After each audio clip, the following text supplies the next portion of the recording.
अगर आप फिलोसफी का ओपिनियन रिचर्ड डॉकिंस से ले रहे हो, so that is like taking opinion on physics from Sachin Tendulkar.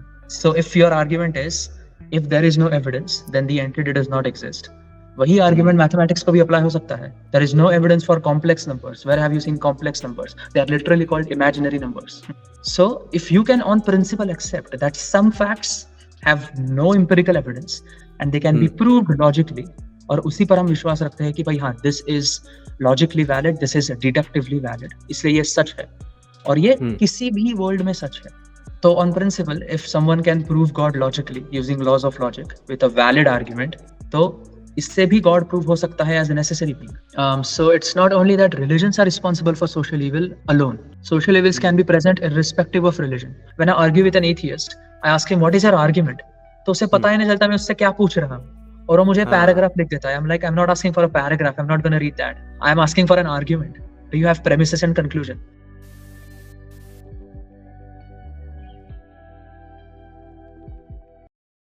मैंने पता है आपके बहुत सारे ऐसे कमेंट्स देखे, मैंने कहा यार ये बंदा परेशान क्यों हो रहा है यार, अकेला लड़ रहा है सबसे, सारे सूडो इंटेलेक्चुअल बंदे से लड़ रहा है. एंड आई वाज लाइक यार नहीं यार, आपको लेके आना पड़ेगा पॉडकास्ट के ऊपर. अभी मेरे पता है बहुत सारे अनसब्सक्राइब करने वाले हैं इस चैनल को, इस पॉडकास्ट के आते ही मुझे पता है मेरे बहुत सारे सब्सक्राइबर मैं लूज करने वाला हूँ, but I am ready for that. Okay. देखो मेरा होता है unfilter raw and real podcast, तो इसमें कोई ऐसे सोचने की जरूरत नहीं है कि ये बोलना है वो बोलना है, एकदम चिल मार के बैठना है, बात करनी है जैसे दो दोस्त वीडियो कॉल पे बात करते हैं. दोस्त तो मानते हो ना? या दोस्त तो मानते हो ना? हाँ या. तो सबसे पहले यार मेरा क्वेश्चन ना यही उठा था आपके, मैंने आपको पहले डिस्कवर कैसे किया मैं बताता हूँ. आपका ये रील देखा मैंने विमो वाला, एंड देन फिर मैं गया आपके यूट्यूब चैनल पे, ठीक है. मतलब मेरे को ऐसा लगा कि शायद आपका एक चैनल हो सकता है इस नाम से, प्रोजेक्ट सत्यलोक से.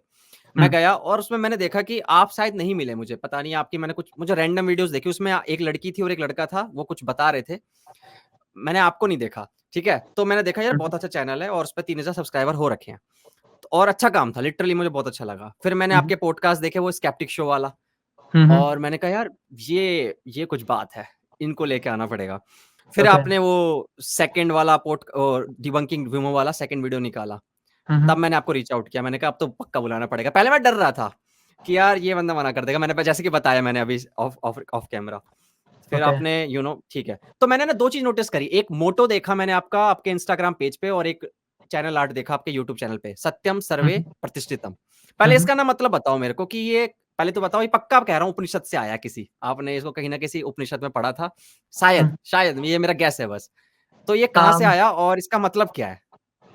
सर्वम सत्य प्रतिष्ठितम basically means everything is established in truth. सत्य में सब established है. So this actually I heard from a Sanskrit professor, and I didn't actually ask him a source about this. But ठीक है, मुझे वो thought अच्छा लगा, and the grammar was correct, and even if it is not from any Upanishad, फिर भी मुझे वो thought अच्छा लगा. तो मैं बोला कि अरे ये तो अच्छा मोटो है, 3 शब्द है बस, और क्लियरली कन्वे करता है कि मोटो क्या होना चाहिए. सर्वम सत्य प्रतिष्ठितम, everything is established in truth. तो इसलिए मैंने वो मोटो रख दिया. और मेरे बायो में फिलोसफी ऑफ साउथ एशिया है और फिलोसफी ऑफ साइंस है. तो अभी मैं फिलोसफी ऑफ साइंस के भी वीडियो चालू करने वाला हूँ, टू एजुकेट पीपल की साइंस की फिलोसफी क्या है, साइंस कहाँ से आई है, साइंटिफिक मेथड कैसे क्रिएट हुई है. और हाँ, जो मेरा यूट्यूब चैनल है वो बहुत पहले का है. तो जब एक ग्रुप प्रोजेक्ट था हमारा कोविड के टाइम पे, तो हमने वो वैसे ही चालू किया था कि सब घर पे बैठे हैं तो कुछ चालू कर देते हैं. एंड अगर आप उसकी इंफॉर्मेशन देखोगे तो most of that information you can easily find on Wikipedia. बस मैंने वो रेफरेंसेस सिलेक्ट किए विकिपीडिया से, वो दैट आर एकेडमिक रेफरेंसेस, और वो मैंने इंफॉर्मेशन सिर्फ बता दी. तो वो सब मेरे ही दोस्त थे जो आपको दिख रहे हैं उस पे. But I didn't focus much on YouTube, क्योंकि इंस्टाग्राम मेरे फोन में होता है एंड मैं उतना ही टाइम दे सकता हूँ इसको. So I continued the Instagram thing. एक आपने ना अपने जो आईडी बना रखी है एग्नोस्टिक हिंदू करके बना रखी है, तो इसका भी कोई मतलब है या फिर ये यूं ही है बस दो वर्ड प्ले कर रहे हो आप? नहीं, so I am an agnostic. So let me unpack agnosticism. Agnosticism के दो फंडे हैं basically. There are two constituents. एक है psychological state. तो मतलब suspending belief on either of the proposition. दोनों कि God है, मतलब भगवान है या भगवान नहीं है, इन दोनों propositions पे belief suspend करना. So that is one meaning of agnosticism, the psychological state. दूसरा जो है वो एपिस्टेमिक थीसिस है, मतलब नॉलेज क्लेम है, because the word agnostic comes from gnosia, gnosis. So उसका जो एपिस्टेमिक थीसिस है उसका अर्थ है neither atheism nor theism is known to be true. उधर नोन ये शब्द आता है, that indicates it's an epistemic thesis. तो ये दो मीनिंग है एग्नोस्टिक के। So one is weak agnosticism कह सकते हैं, दूसरे को हम स्ट्रॉन्ग कह सकते हैं, पर ये टर्मिनोलॉजी लिटरेचर में नहीं, like Okay. you can call them popularly weak and strong, but this is not recognized in academic literature. इसको यही बोलते हैं psychological state epistemic thesis.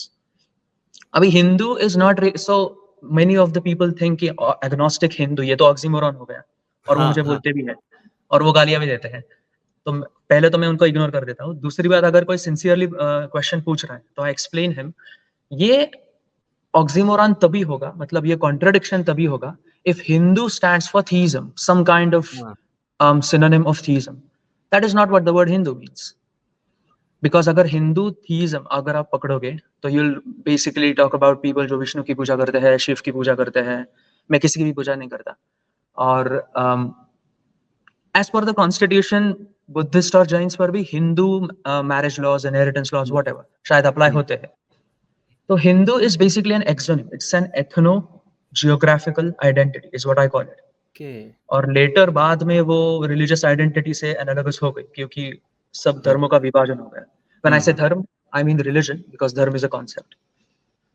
तो yeah, it's not at all an oxymoron. In fact, अगर आप Richard Dawkins खुद को देखोगे, वो खुद बोलता है कि मैं एथीस्ट हूँ, बट मैं कल्चरली क्रिश्चियन हूँ। हाँ, फंडामेंटली क्रिश्चियन है वो। हाँ. Yeah, so it's like culturally Christian. ठीक है, मैं Diwali celebrate in the sense I like hanging out with people. I know there is nothing supernatural going on around there. So that's it. So इसलिए agnostic Hindu. I want to convey my cultural identity because I have nothing to hide it. Or agnostic, that is actually my philosophical recognition. Okay. आप ध्रुव राठी को जानते हो? Yeah. हाँ, तो ध्रुव राठी ना खुद को हिंदू एथिस्ट कहता है। Okay. तो क्या हिंदू एथिस्ट भी कोई पोजीशन हो सकती है? कोई बंदा कह सकता है कि मैं हिंदू एथिस्ट हूँ, या ये भी कुछ गड़बड़ है इसके अंदर? नहीं, I think Dhruv Rathee also means it culturally, because मैंने उसको एक मैंने उसका रील देखा था, जो उसके ही फॉलोअर्स ने किया था कि कोई उसको बंदा क्रॉस हो रहा है और उसको जय श्री राम बोलता है और ध्रुव राठी भी राम राम कहता है। तो अभी वो सिर्फ ऐसा ही कल्चरली कह रहा था या पता नहीं, but he doesn't believe in Ramayana because he has said that in a video, but I think वो भी कल्चरली ही बोल रहा है। And on top of it, if Hindu is not interpreted as theistic, then it does not create a contradiction. If you say atheism or if you say theistic atheist, then that's a contradiction. But Hindu does not mean theistic necessarily. Okay. So no, yeah, I don't think there is any contradiction there. मतलब Hindu atheist खुद को इंसान बुला सकता है। Actually मैं इसके साथ रेडिट पे मैं देखता हूँ, इसको ऐसा बोला जाता है कि ये हिंदू एथिस्ट कहना ऐसा है जैसे कि डार्क ब्राइटनेस बोलना। Dark brightness. So यही मैं कह रहा हूँ, if as long as Hindu stands for theism, or if you interpret Hinduism in terms of theism, कि हिंदू बंदा मतलब वो theist ही है, if that is what Hinduism means, then it is a contradiction. But otherwise Hindu तो एक ethno-cultural, ethno-geographic identity है।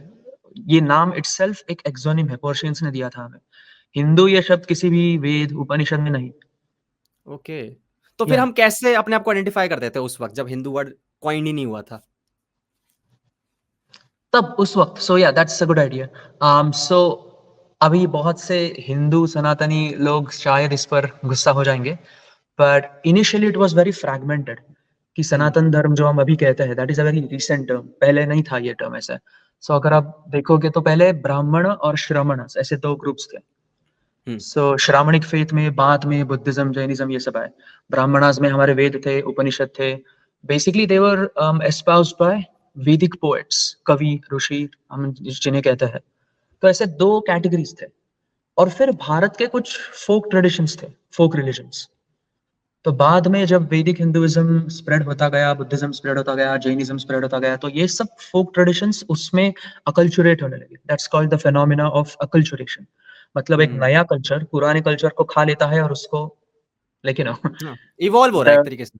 Exactly, perfect, या सो वैसा हुआ था। तो इनिशियली तो वो खुद को शायद आस्तिक कहते होंगे, बट ये भी आस्तिक और नास्तिक का जो डिस्टिंक्शन है ये वैदिक साइड से है। Like Buddhist don't call themselves nastik, they just call themselves Buddhist, या फिर बौद्ध धर्म फॉलो करने। So it is very difficult to understand what Hindu plurality truly is.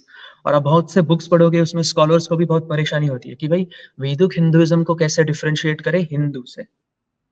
So it is every Vedic Hindu is a Hindu, but not necessarily every Hindu follows Vedic Hinduism.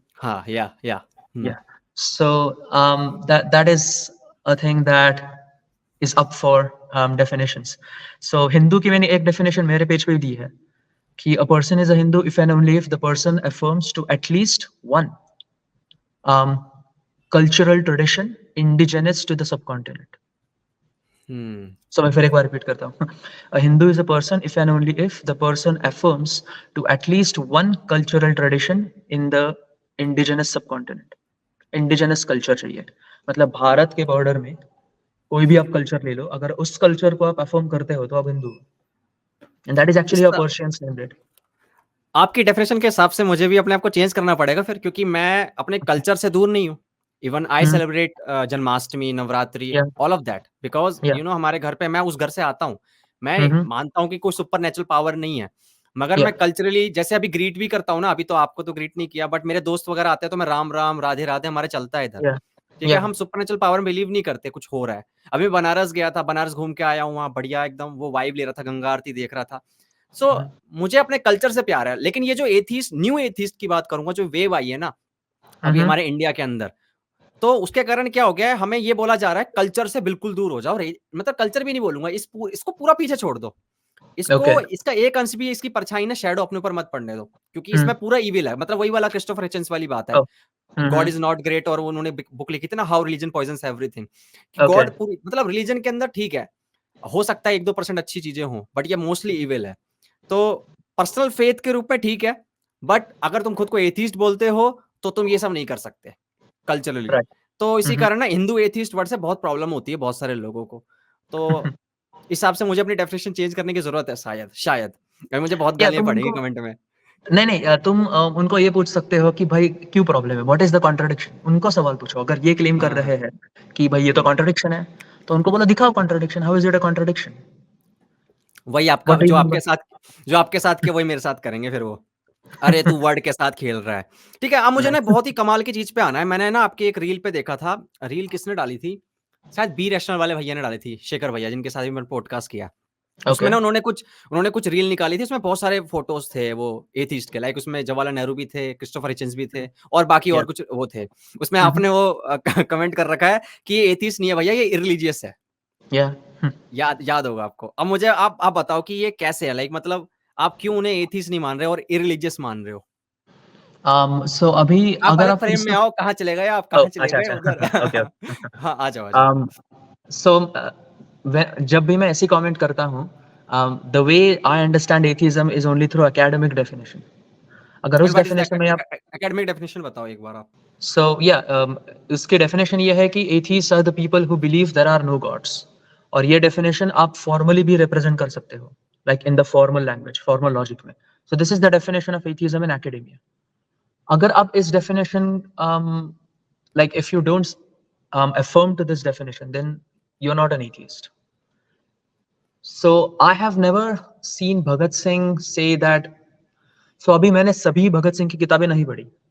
So maybe it is possible उन्होंने कहीं कहा होगा. अगर ऐसा होगा तो in that case I'm wrong and I totally accept it. But I've never seen Bhagat Singh write anywhere that he believes there are no gods. Strictly in this definition. अब irreligious क्या होता है कि basically you deny all the religions. So इधर point ये है कि even if all the religions are false, that still doesn't mean God does not exist. So सभी religions false होके भी God can still exist. So God of religions और God of philosophers. Philosophers जैसे God को समझते हैं और religions जैसे God को portray करते हैं, उसमें बहुत फर्क है.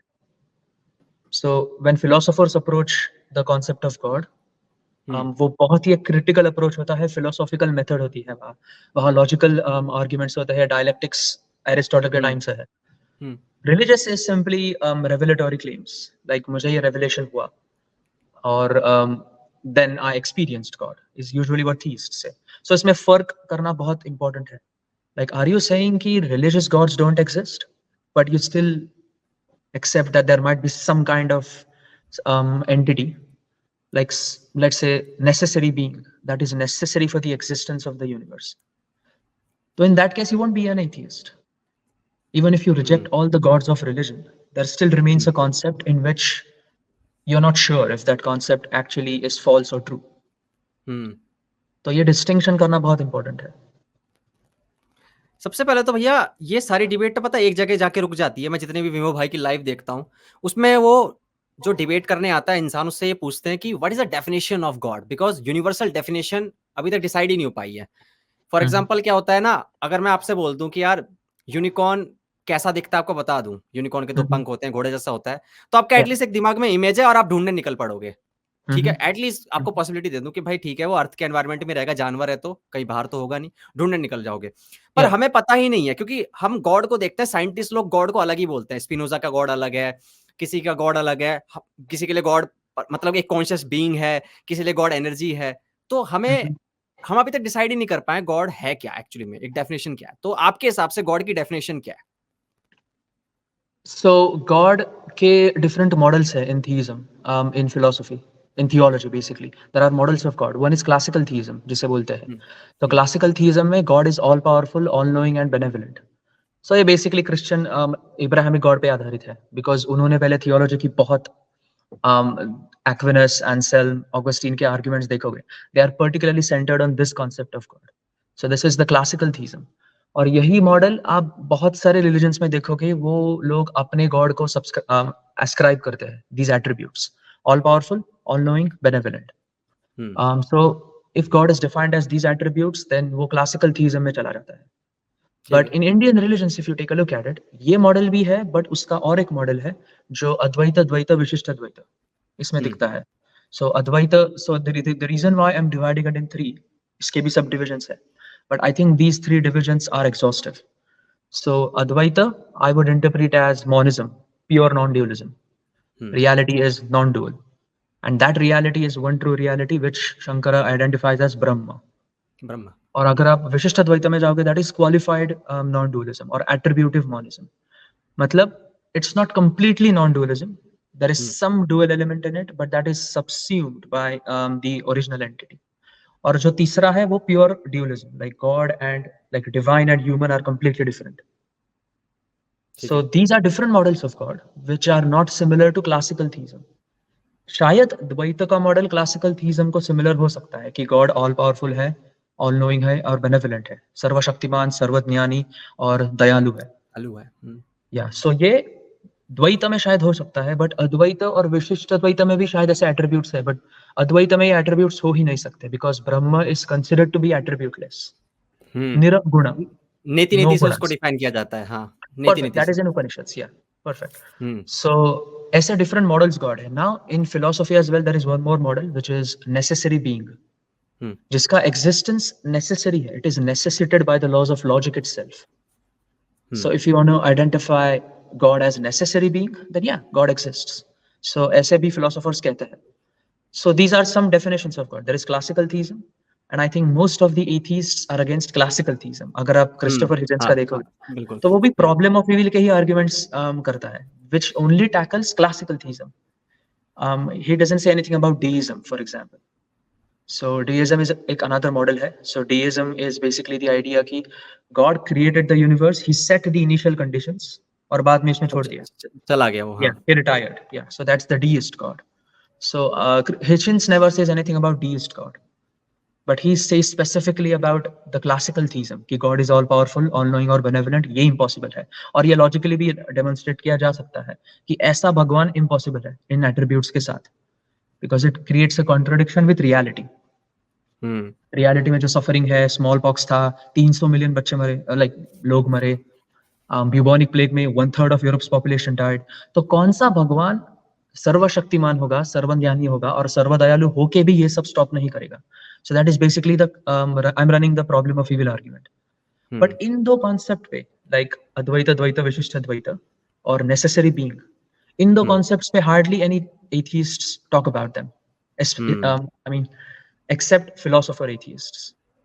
So Christopher Hitchens or Richard Dawkins ले लो, या फिर आप basically some new atheists. So they are not philosophers, they are naturalists.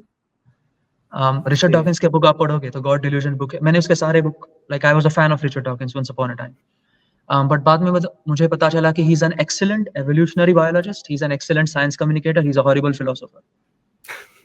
So it's like अगर आप फिलोसफी का ओपिनियन रिचर्ड डॉकिंस से ले रहे हो, सो that is like taking opinion on physics from Sachin Tendulkar. So so it's not useful.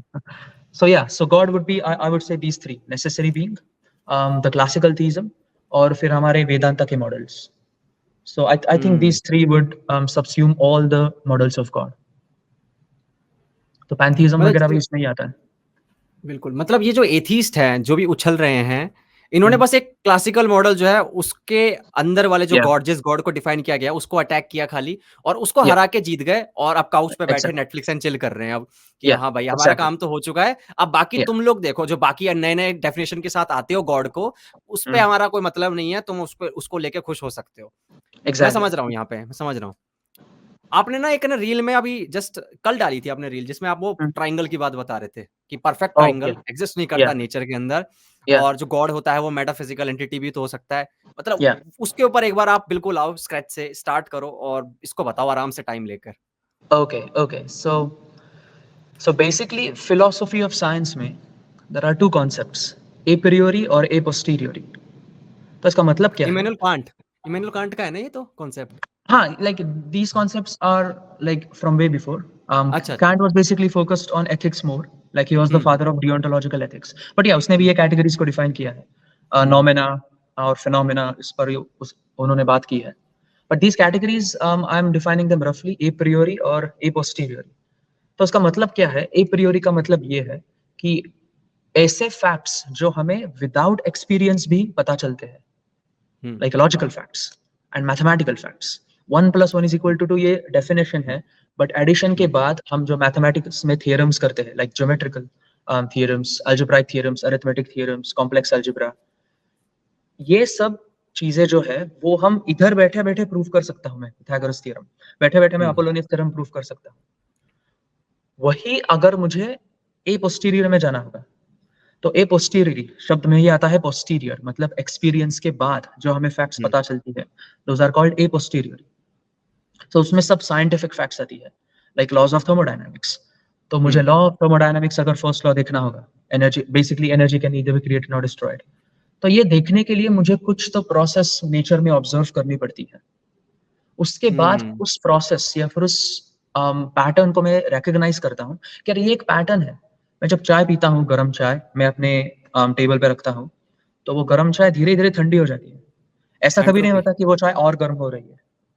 It will hmm, always move from hot to cold, the gradient. तो मुझे एक पैटर्न दिखता है, यही पैटर्न मुझे सन में दिखता है, यही पैटर्न मुझे हर एक हीट सोर्स में दिखता है.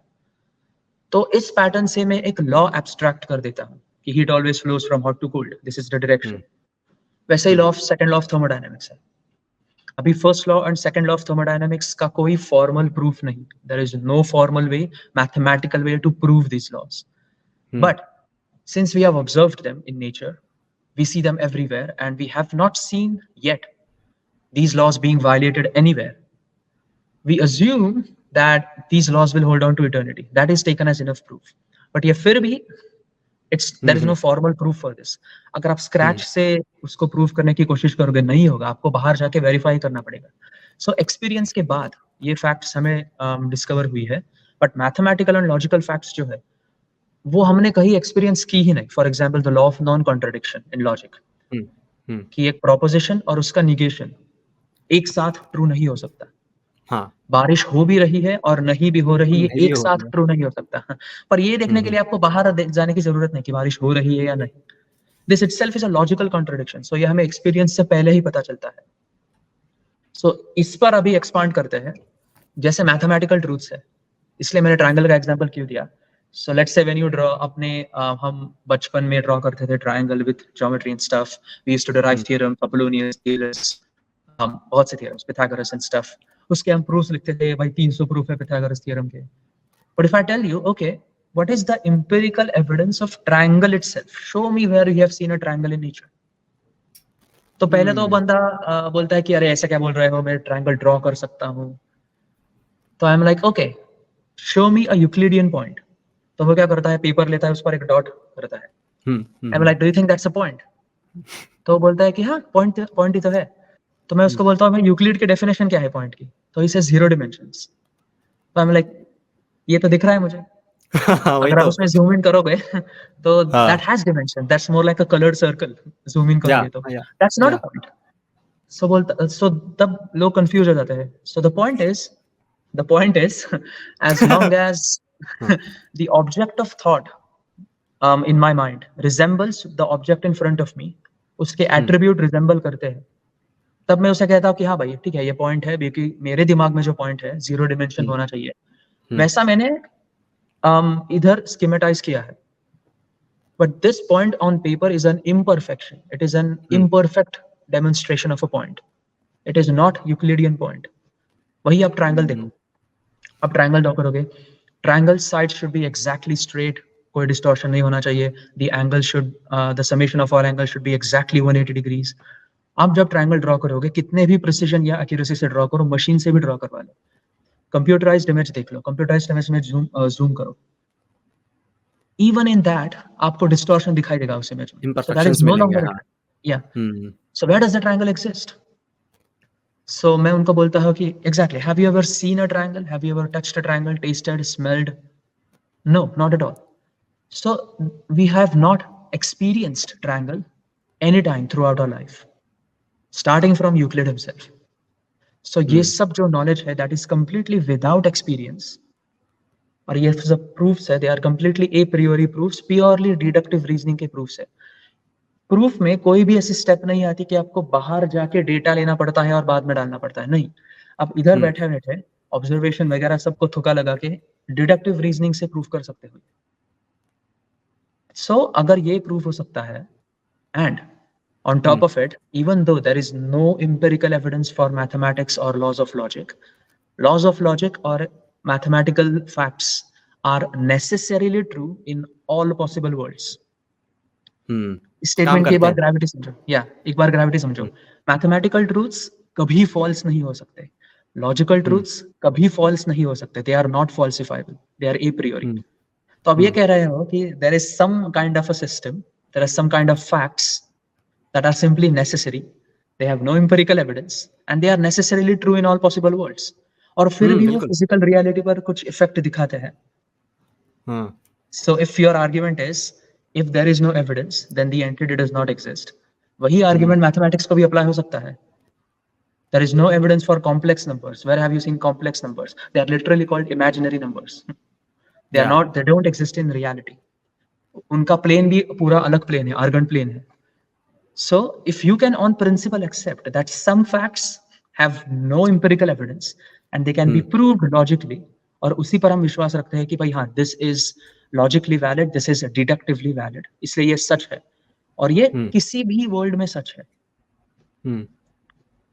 तो on principle, if someone can prove God logically using laws of logic with a valid argument, तो इससे भी God prove हो सकता है as a necessary being। तो why do you need? The whole point of asking empirical evidence is tangential to the question, क्योंकि it's like asking empirical evidence for a triangle। मैं आपको दिखा रहा हूँ, ये देखो भाई, मैंने पाइथागोरस थ्योरम प्रूव कर दिया, ये सब स्टेप्स है, see it is necessarily true, और सामने वाला पूछता है पर एविडेंस क्या है ट्रायंगल का? सो that is like completely nonsense. वो बोलेगा फिर जा भाई, तुझे समझ ही नहीं आया कि मैं क्या दिखाने की कोशिश कर रहा हूँ। So that is what the thing that people can't differentiate between a priori and a posteriori. तो गॉड एक मेटाफिजिकल बीइंग मतलब मेटाफिजिकल एंटिटी की तरह एग्जिस्ट कर सकता है, ये कह रहा हूँ, ये कह रहे हो आप पक्का? एग्जैक्टली या और एक है अबाउट एम्पिरिकल एविडेंस। तो आई कैन गारंटी इट कि जो ये एथिस्ट होते हैं जो एविडेंस की बातें करते हैं, एविडेंस इस शब्द का मतलब भी फिलोसॉफी की दूसरी जो ब्रांच है, epistemology. So epistemology basically study of knowledge, ज्ञान क्या होता है, हम ज्ञान को कैसे डिफाइन कर सकते हैं। अब कब ये कह सकते हो कि मुझे ये ज्ञात है? So when can you say that I know this? I don't not just believe, I know this. So defining knowledge is what epistemology is all about. So उसमें evidence, इसका भी बहुत deep में study है कि what do you call as evidence? Evidence का मतलब क्या? बहुत से बार लोग data को evidence के साथ confuse कर देते हैं। ओके So data लेकिन is not evidence. लेकिन एक मिनट अभी आपने बोला डेटा को एविडेंस मान लेते हैं, ये तो साइंस यही तो सिखाता है हमें, एम्पिरिकल एविडेंस साइंस ने तो बोला है, डाटा, ऑब्जर्वेशन, एक्सपेरिमेंट्स वगैरह जितने भी हैं ये, इसी पे रिलाई करता है पूरा साइंस। तो Yeah. हम लोग साइंस की दुनिया से ही आते हैं, तो हम लोग देखते हैं एविडेंस के साथ एक ही रूप होता होगा, डाटा, उसके अलावा तो कुछ है नहीं। जैसे ब्लैक होल्स है, अब ब्लैक होल्स हमें दिखते नहीं है वैसे, मगर उसकी ग्रेविटी पुल के कारण स्टार वगैरह जो आसपास की जो बॉडी है उस पर असर पड़ता था। हमने डाटा वगैरह नोट किया, जो भी वो साइंटिस्ट वगैरह, एस्ट्रोनॉमर वगैरह करते हैं, और हमें वहां डाटा मिला, तो हमने कहा ब्लैक होल एग्जिस्ट करता है, क्योंकि ब्लैक होल तो दिखता वैसे है नहीं। तो हमारी जो थिंकिंग हो गई है वो इसी बात पे हो गई है, मतलब थिंकिंग हमारी क्या है, जो भी हम लोग एविडेंस ढूंढना चाहते हैं उसमें हम डाटा ढूंढना चाहते हैं, डाटा को एविडेंस मानते हैं। यही हमारा अभी तक हो चुका है। और किस तरीके के और एविडेंसेस होते हैं, आप बताओ। सो एविडेंस में ही 4 कैटेगरीज होते हैं। One is called epistemic situation evidence, दूसरा है पोटेंशियल एविडेंस, तीसरा है वेरिडिकल एविडेंस और चौथा है सब्जेक्टिव एविडेंस। तो आपने सिंस साइंस का एग्जांपल दिया, उसी से एग्जांपल देता हूँ। And this is from a text book on the book of evidence from philosophy of science series, Oxford University press. इस बुक से है, this is like taught in philosophy of science. तो उसमें एक एग्जांपल है, आपने हर्ट्ज नाम सुना होगा शायद, यूनिट ऑफ फ्रीक्वेंसी जिन पर named है। या परफेक्ट, या हर्ट्ज फ्रीक्वेंसी वाला। सो इसी से डेमोन्स्ट्रेट करता हूं मैं। कैथोड रेज एक कॉन्सेप्ट थी जो डिस्कवर हुई थी। तो कैथोड रेज का नेचर क्या है, like what are cathode rays, इस पर डिबेट चल रही थी उस वक्त। उन लोगों में, like philosophers, not just philosophers, physicists में भी। तो 1883 में हर्ट्ज का ये मानना था, like there were two schools of thought. Hertz और एक जो पूरा ग्रुप था, उनका मानना था कि भाई कैथोड रेज पार्टिकल्स नहीं है, they are something like waves, they are not particles. और दूसरे ग्रुप का मानना था कि नहीं भाई, कैथोड रेज तो पार्टिकल्स है। तो ऐसे 2 डिफरिंग ग्रुप्स ऑफ थॉट थे। इस ग्रुप में हर्ट्ज था, हर्ट्ज का मानना था कि कैथोड रेज पार्टिकल्स नहीं है। तो अभी उसको एक हाइपोथेसिस बनाना था कि कैथोड रेज आर न्यूट्रल या फिर cathode rays are not charged particles. अभी इस हाइपोथेसिस को, उसके पास कोई अभी एविडेंस नहीं था, तो उसने एक एक्सपेरिमेंट बिल्ड किया, सीरीज ऑफ एक्सपेरिमेंट्स जो आप पढ़ सकते हो, हर्ट्ज एक्सपेरिमेंट्स। और उस एक्सपेरिमेंट से उसने प्रूव कर दिया कि cathode rays are not charged particles. और उसका एविडेंस जो था, वो एविडेंस था कि cathode rays are not deflected when they pass through the tube. Electrometer में कोई इलेक्ट्रिकल डिफ्लेक्शन नहीं दिखा रहा था। If cathode rays are charged particles, तब कोई डिफ्लेक्शन दिखाएगा मीटर में, नहीं दिखाया। तो इसका मतलब cathode rays are not charged particles. तो ये उसका एविडेंस था to support the hypothesis cathode rays are neutral या फिर cathode rays are not charged particles. ये था 1883 में। 1883 से 1897 तक सभी फिजिसिस्ट यही मानते थे कि हाँ भाई, हर्ट्ज का एविडेंस तो कंक्लूसिव है, ये तो वेरिडिकल है, उसने प्रूव कर दिया कि cathode rays are not particles, so which means they are something like waves or something else but not particles. 1897 तक। 1897 में थॉमसन आया और उसने एक और एक्सपेरिमेंट परफॉर्म किया, और वही हर्ट्ज का ही एक्सपेरिमेंट उसने पहले परफॉर्म किया, और उसे भी वही रिजल्ट मिला जो हर्ट्ज को मिला था कि हाँ भाई, इलेक्ट्रोमीटर डिफ्लेक्शन नहीं दिखा रहा। बट बाद में उसे पता चला कि जो ट्यूब थी, कैथोड रे ट्यूब, हर्ट्ज ने जो यूज की थी, it was not sufficiently evacuated, उसमें गैसेस थे थोड़े। तो गैसेस की बदौलत वो गैसेस न्यूट्रलाइज कर रहे थे कैथोड रेज को, और वो नीचे जाने के बाद डिफ्लेक्शन नहीं दिखा रहा था। वो बोला, अगर मैं इस ट्यूब में से गैसेस निकाल दूं, सब गैसेस निकाल दूं, वैक्यूम कर दूं ट्यूब में, तो शायद डिफ्लेक्शन हो सकता है। उसने सब गैसेस निकाल दिए और फिर डिफ्लेक्शन दिखाया। तो 1897 में थॉमसन ने ये प्रूफ कर दिया कि they are charged particles, in fact they are negatively charged particles. Thomson ने 1897 में उन्हीं पार्टिकल्स को जो हम इलेक्ट्रॉन्स कहते हैं। हाँ। बट अभी इधर एक सवाल खड़ा होता है एपिस्टेमोलॉजी का। 1883 से 1897 तक हर्ट्ज का सब रूल्स फॉलो कर रहे थे, कि भाई हर्ट्ज ने जो कर दिया वो कंक्लूसिव है, दैट इज वेरिडिकल एविडेंस, कि एविडेंस मिल गया, एम्पिरिकल एविडेंस मिल गया, बट बाद में तो वो फॉल्सिफाई हो गया। हाँ। सो यहाँ एविडेंस के 3 मतलब आते हैं। पहला है एपिस्टेमिक सिचुएशन, मतलब हर्ट्ज के टाइम पे 1883 में उसको जो जो बैकग्राउंड इंफॉर्मेशन शामिल थी, कि उसको जो जो पता था, all the propositions that he knew about, उसके मुताबिक जो उसने एक्सपेरिमेंट परफॉर्म किया, उसके एक्सपेरिमेंट्स के जो रिजल्ट्स आए, he considered those results to be evidence for the hypothesis. हाँ, उस पे बिल्ड कर दिया। हाँ, exactly. So evidence is not something independent. All that evidence means is, E provides a good reason to believe the hypothesis. E stands for evidence, H stands for hypothesis. So all that evidence means is E provides a good reason to believe the hypothesis. That is what evidence means.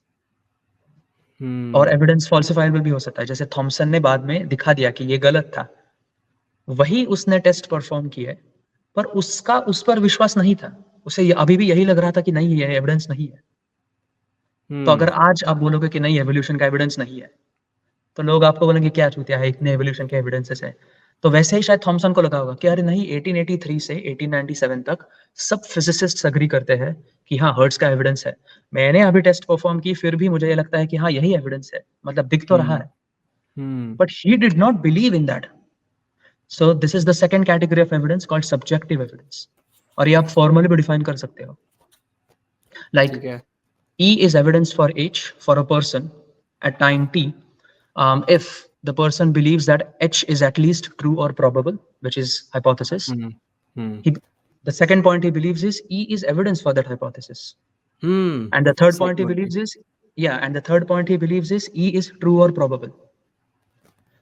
But since the person believes it, it becomes subjective. This is the second category of evidence.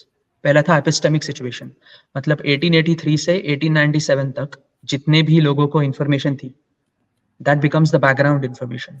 Epistemic situation, epistemic का मतलब knowledge. 1897 के बाद अगर कोई बंदा आएगा और बोलेगा हर्ट्ज के रिजल्ट सही थे और उसको थॉमसन का भी एक्सपेरिमेंट पता है, तो for him it will not be an evidence for the hypothesis, क्योंकि उसको थॉमसन का एक्सपेरिमेंट पता है। So his background information includes Thomson's experiment. So उसका एपिस्टेमिक सिचुएशन हर्ट्ज का एपिस्टेमिक सिचुएशन नहीं था, क्योंकि हर्ट्ज के टाइम पे थॉमसन की इंफॉर्मेशन पता ही नहीं थी। So the first category is epistemic evidence, the second category is subjective evidence, कि the evidence is subject to that person in that time frame, along with the entire group of physicists who believed in Hertz's experiments. And third category is basically what scientists look for, veridical evidence. तो veridical evidence का मतलब क्या? E is evidence for H if E gives a good reason to believe H and H is true. Okay. Hypothesis is true. So इसका ये मैं क्यों बता रहा हूँ कि बहुत ही आसान एग्जांपल लेता है, इससे क्लियर हो जाएगा। एक डॉक्टर है, उसके पास एक पेशेंट आता है और वो पेशेंट बोलता है भाई मेरे ऐसे स्किन पर बहुत रैश है। तो डॉक्टर कहता है दिखाओ जरा मुझे, और वो दिखाता है सब रैशेस वगैरह है। अब डॉक्टर ये रिकॉग्नाइज कर देता है कि ये जो रैशेस है उसके स्किन पर, they are always associated with measles virus, for instance. Okay. Almost always. क्योंकि पहले सभी केसेस जो थे उनको ये रैशेस थे और उनको मीजल्स वायरस था। सो उसके बैकग्राउंड इन्फॉर्मेशन में ये इन्फॉर्मेशन स्टोर है। वो बोलता है कि हाँ तुझे मीजल्स वायरस है, ये उसे मंडे को बोलता है। Okay. So he has a hypothesis. He thinks the patient has a measles virus. This is a hypothesis. इसके लिए वो जस्टिफाई कैसे करता है हाइपोथेसिस को? बोलता है तेरे स्किन पे रैशेस है। This is evidence for that hypothesis. But Friday को जब वो उस पेशेंट को टेस्ट करने बोलता है मीजल्स के लिए, तब वो टेस्ट नेगेटिव आती है। Okay. So इसका मतलब even though these symptoms are almost always associated with measles virus, it is not always the case that they will only be associated with measles virus. शायद उसका स्किन रैश होता है, शायद उसको एलर्जी हो सकती है। But based on his background information, his belief was justified. Justification is the key word here, not evidence. So ये जो सब लोग होते हैं ये confuse कर देते हैं justification और evidence में। Evidence independently exist नहीं करता किधर। Evidence supports the hypothesis. और ये जो support दिखाते हैं आप, उसको justification बोलते हैं। So evidence is something that gives a good reason to believe the hypothesis. और अगर more formal terms में कहा जाए, like purely in Carnapian terms, probabilistic theory of evidence जिसे कहते हैं, तो उसमें कहा जाए तो E is evidence for H if and only if E increases the a priori probability of the hypothesis. थोड़ा कॉम्प्लेक्स हो गया, दोबारा बताओ। हाँ। So E is evidence for H if and only if E increases the a priori probability of the hypothesis H. अगर मैं इसको mathematically लिखूं तो P bracket H given E is greater than P of H. मतलब probability of this hypothesis with this evidence is greater than सिर्फ this hypothesis being true independently without any evidence. अगर ये समझ गया। relation hold हुआ तभी E is evidence for H. So this is the proper Carnapian definition of evidence in epistemology. So that is all that evidence is. Evidence बस strong करता है उस हाइपोथेसिस को, Exactly. और कुछ नहीं करता, और कुछ नहीं कर रहा होता वो। That's हाँ, it, मतलब that's मैं ऐसा कह सकता हूँ कि एक अजीब सी एनालॉजी मेरे दिमाग में आई है, वो सीमेंट की तरह है बस, कि हाँ, बस yeah. वो घर बनाने के लिए बस वो स्ट्रॉन्ग बना रहा है, प्रूफ बना रहा है, पर कभी भी अर्थक्वेक आ सकता है, कभी भयंकर अर्थक्वेक आएगा जो बहुत ही भयंकर लेवल पे आएगा और गिरा देगा उस हाइपोथेसिस को। Yeah, perfect. So basically अगर एक बंदा कोई hypothesis दे रहा है और उसका कोई evidence है, अभी epistemic situation में it is not necessary for neither the hypothesis nor the evidence to be true. ये दोनों भी गलत हो सकते हैं, but as long as he is justified, ये जो अगर ये justification दिखा रहा है कि अगर ये होता है तो ये होना चाहिए, even though ये ये भी नहीं हो रहा और ये भी नहीं हो रहा, but the justification that is giving, if that is correct, then E is evidence for the hypothesis. That is all. और अगर वो hypothesis सच है, then it is a fact. So अगर E भी सच है, H भी सच है और ये justification भी correct है, only then what you have is a scientific fact. पता है अभी एक कहानी याद आ गई मेरे दिमाग में, वो एल्फ्रेड वेगनर वाली प्लेट टेक्टोनिक थ्योरी की, आपने सुनी है? Yeah. याद है? आई थिंक वो आज से 100-150 साल पहले उन्होंने वो थ्योरी दी थी कि यार ये जो जितनी प्लेट्स कॉन्टिनेंट्स आप देखते हैं टूटे हुए, 7 कॉन्टिनेंट है, ये एक वक्त पे एक ही थे, सारे जुड़े हुए थे, तो सारे गालियां दे रहे थे, अबे लॉज ऑफ फिजिक्स और लॉज ऑफ नेचर तोड़ दिए, इतने बड़े बड़े लैंड ऑफ पीसेस जो हैं वो ऐसे कैसे एक वक्त पे होंगे और अब दोबारा अलग हो गए होंगे, क्योंकि उस वक्त के नॉन लॉज ऑफ फिजिक्स को ब्रेक कर रहा था। तो किसी ने भी उसकी बात पे विश्वास नहीं किया था, किसी ने भी। लेकिन बाद में एविडेंस देखने को मिले, उसने बोला भाई देख उस कॉन्टिनेंट पे फॉसिल रिकॉर्ड देख और इस वाले कॉन्टिनेंट पे फॉसिल रिकॉर्ड देख, आइडेंटिकल क्यों है ये आइडेंटिकल जब ही हो सकते हैं ना जब ये दोनों एक वक्त पे एक जगह थे, ठीक है। और उसने यही बोला कि जहां ये जुड़े होंगे उस जोन पे अर्थक्वेक ज्यादा आया करेंगे, वहीं अर्थक्वेक देखने को मिलेंगे तेरे को। तो जब ये एविडेंस देखने को मिले ना, तब जाके उन्होंने कहा भाई नहीं यार सही कह रहा भाई, यार ये प्लेट वगैरह जो ये कंटेंट्स वगैरह हैं एक जगह जुड़े हुए थे। तो जस्ट बिकॉज किसी का एविडेंस अभी फिलहाल के नॉन लॉज ऑफ नेचर जो फिजिक्स को अगर ब्रेक करता भी है, तो भी ऐसा नहीं है कि यार उसको खिड़की से बाहर फेंक दो। मेरे हिसाब से ना ओपन माइंड रखना बहुत जरूरी है और एविडेंस का वेट करना चाहिए, ठीक है, एविडेंस मिलेंगे और एविडेंस हाइपोथेसिस जो भी आपने रखा है उसको स्ट्रॉन्ग बनाने का ही काम करेगा, उसको कभी भी फैक्ट नहीं बना देगा, 100% एब्सोल्यूट नहीं बना देगा, बस सर्टेन नहीं बना देगा कि हाँ भाई यही है अब सत्य है, परम सत्य बन गया अब तो ये, है ना, ऐसे ही कुछ है। मैं बहुत ही ज्यादा बच्चे की तरह बात कर रहा हूं प्लीज। No, that's correct. अभी इसी एग्जांपल से लेते हैं, आपने जो फॉसिल एविडेंस की बात की, तो आपने ये बात की कि दो अलग अभी कॉन्टिनेंट है, उसमें फॉसिल रिकॉर्ड से दिखते हैं, सो दे आर आइडेंटिकल। सो ये आपको एविडेंस नहीं मिला, ये आपको डेटा मिला है, आपको दो कॉन्टिनेंट से डेटा मिला है। This will only be evidence depending on your background information. आपको ये पहले पता था कि ये आइडेंटिकल होने के लिए ये एक ही जगह से होने चाहिए। सो this is a knowledge that you already have. उस नॉलेज से आप ये तर्क लगाते हो, आप ये जस्टिफिकेशन लगाते हो कि इसका मतलब ये दो कॉन्टिनेंट भी जुड़े हुए होने चाहिए पास्ट में। So this is a justification that you provide for the data, and only then the data becomes evidence for hypothesis. Wow. तो आपने जो प्रोसेस बताई, that is itself justification for the hypothesis कि ये डेटा है और ये मेरा hypothesis है। अभी ये डेटा और hypothesis में जो तर्क आपको लगाना है, which is what you call justified और justification, तब जाके आपको एविडेंस मिला है। सिर्फ डेटा मिलने से एविडेंस नहीं मिल जाता। इनफैक्ट ऐसे कुछ साइंटिफिक डिस्कवरीज है, like for example cosmic microwave background radiation, big bang की। वो ढूंढना भी नहीं चाहते थे वो, लाइक वो तो गलती से हो गया। कहानी पढ़ी मैंने। या perfect. So they had data before they had a hypothesis. उनको वो डेटा इंटरप्रेट करने के लिए हाइपोथेसिस भी नहीं था। सो इसमें ये एविडेंस होगा या नहीं होगा, किसका एविडेंस था? बाद में उन्होंने जब ये जस्टिफिकेशन लगाया, और जॉर्ज गैमोव नाम का रशियन फिजिसिस्ट था, उसने ये 1940s में बता दिया था कि हाँ भाई बिग बैंग होना चाहिए, और अगर उसके जो after glow of the big bang है कॉस्मिक माइक्रोवेव बैकग्राउंड, तो वो आपको माइक्रोवेव के फॉर्म में डिटेक्ट हो सकती है।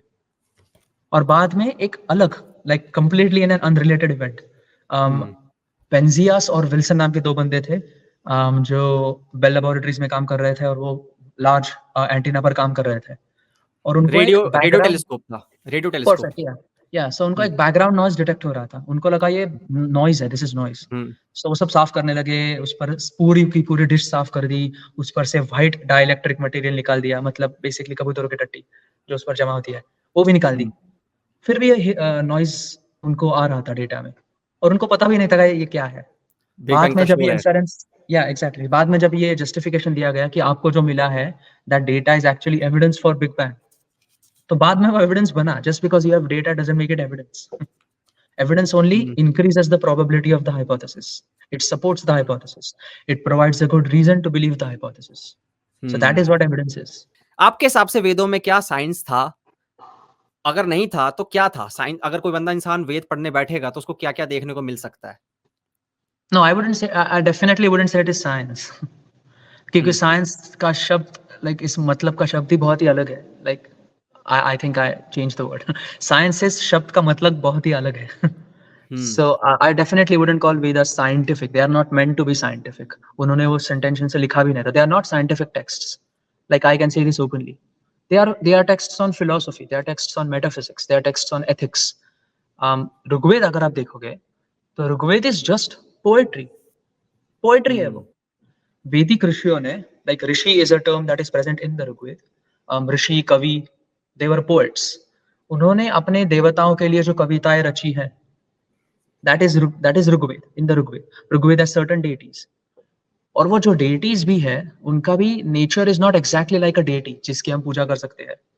क्योंकि अगर आप वैदिक रिचुअल देखोगे, उसमें कहीं भी मूर्ति नहीं है. आपने कोई भी यज्ञ आप अटेंड हाँ, करो, आप वेडिंग्स अटेंड करो, वेडिंग्स में बीच में एक बहुत बड़ा कुंड होता है, उसमें अग्नि होता है, और उसमें कोई मूर्ति नहीं होती. तो मूर्ति is is a later concept. वैदिक रिचुअल में जो इम्पोर्टेंट है वो है अग्नि और सोम. और ओके, अग्नि के भी बहुत से like there are different ways to understand Agni through the perspective of Vedic poets. Agni के भी टाइप्स है, लाइक अग्नि वैश्वानर. सो बेसिकली सूर्य को भी कभी-कभी अग्नि वैश्वानर कहा गया है. सो इसका मतलब वैश्वानर का मतलब the cosmic person who watches everything. Since okay, Surya watches everything, उसको वैश्वानर का किताब दिया गया और वो अग्नि कहा गया. अग्नि Jat Vedas. जठर Agni, basically the Agni hmm, that you have. They believe we have Agni in our stomach, or the Agni that burns our body when we die. So there were different kinds of understanding of Agni. Ushas नाम की एक deity है ऋग्वेद में. तो Ushas is basically the light of the first dawn, like first light of the dawn. Okay, कि हमारा like सुबह होने से पहले जो ऐसे होराइजन पे ट्वाइलाइट दिखती है, दैट हुँ, इज उशस. और उसको डिस्क्राइब कैसे किया गया है पोएटिक फॉर्म में कि भाई उशस ने पूरे she studded with gold ornaments, she presents herself with all the gold ornaments, और वो राइज हुँ, होती है. और जब वैदिक पोएट्स ये देखते हैं तब पॉजिटिव और नेगेटिव उनको दोनों फीलिंग आती है. पॉजिटिव क्यों? क्योंकि when they see that light they know they have to start the ritual. उसे ब्रह्म हुँ, मुहूर्त कहते हैं हुँ, when you um, see um, that light. हाँ, हाँ, नेगेटिव क्यों? क्योंकि every rising Usha reminds them of their mortality. कि अरे आज हाँ, का सुबह हो गई, मैं आई टाइम एम बीत रहा क्लोजर है। To my death now, like one day closer to my death. But um, Usha stays the same. So वो ऐसे भी पोएटिक फॉर्म में कहते हैं कि Usha teases us because she stays all immortal and beautiful always, but we on the other hand are aging. So she um, reminds us of our mortality. So ऐसे they have tried to create poems about natural entities. Um, and sometimes they were deified, like Agni के 4 हाथ है वगैरह, description है, बहुत बड़ा पेट है. और उसका भी एक हुँ, अंडरस्टैंडिंग है, बहुत बड़ा पेट because Agni consumes everything that it touches. So इसलिए उसका हुँ, पेट बहुत बड़ा है, वो सबको खा जाता है. और अगर उसी को आप कॉन्शियसनेस की तरह समझोगे, so it is the appetitive nature of consciousness. Agni is the um, appetitive nature of consciousness. Consciousness जो भी कुछ चीज़ देखता है उसको कंज्यूम कर लेता है. So that is why Agni is similar to the appetitive nature of consciousness. और ये बुद्धिज्म में भी है. आदित्य पर्याय. Okay, Everything is on fire. Buddha कहता है. So बुद्धिज्म में भी all these Vedic deities you can see them. Brahma दिखता है, इंद्रा दिखता है. So this is basically what Ved are. And Upanishads में एक नया concept आया है, ब्रह्म और आत्मना का. Okay, Brahma is basically the totality of all existence. Existence is one reality for Upanishadic poets, and the nature of that existence is the nature of yourself. तो जब ये हुँ, self कहते हैं, that do not mean the body or the mind or how you look at a certain time. Self or Atmana for them is an entity that is independent of mind and body.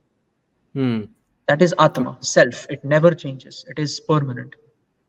और उसका जो nature है that is the nature of ब्रह्म। सो एक analogy देते हैं उपनिषद में कि ocean जैसा होता है समुद्र में बहुत पानी है, it is infinite for us.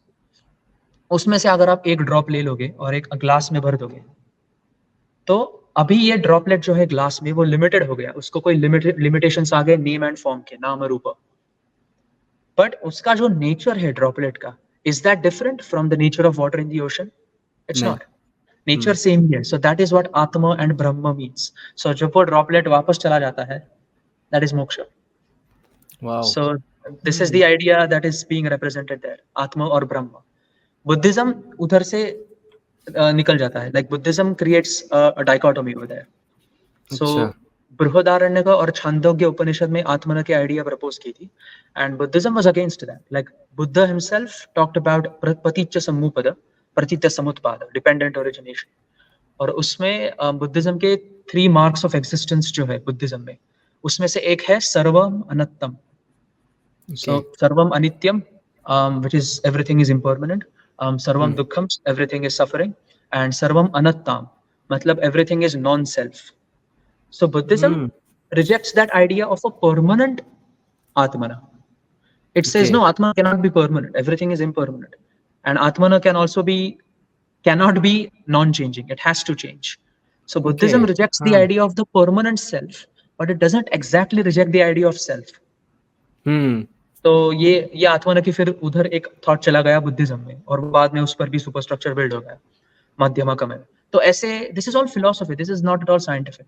No religion in this world is scientific, and it is not supposed to be scientific.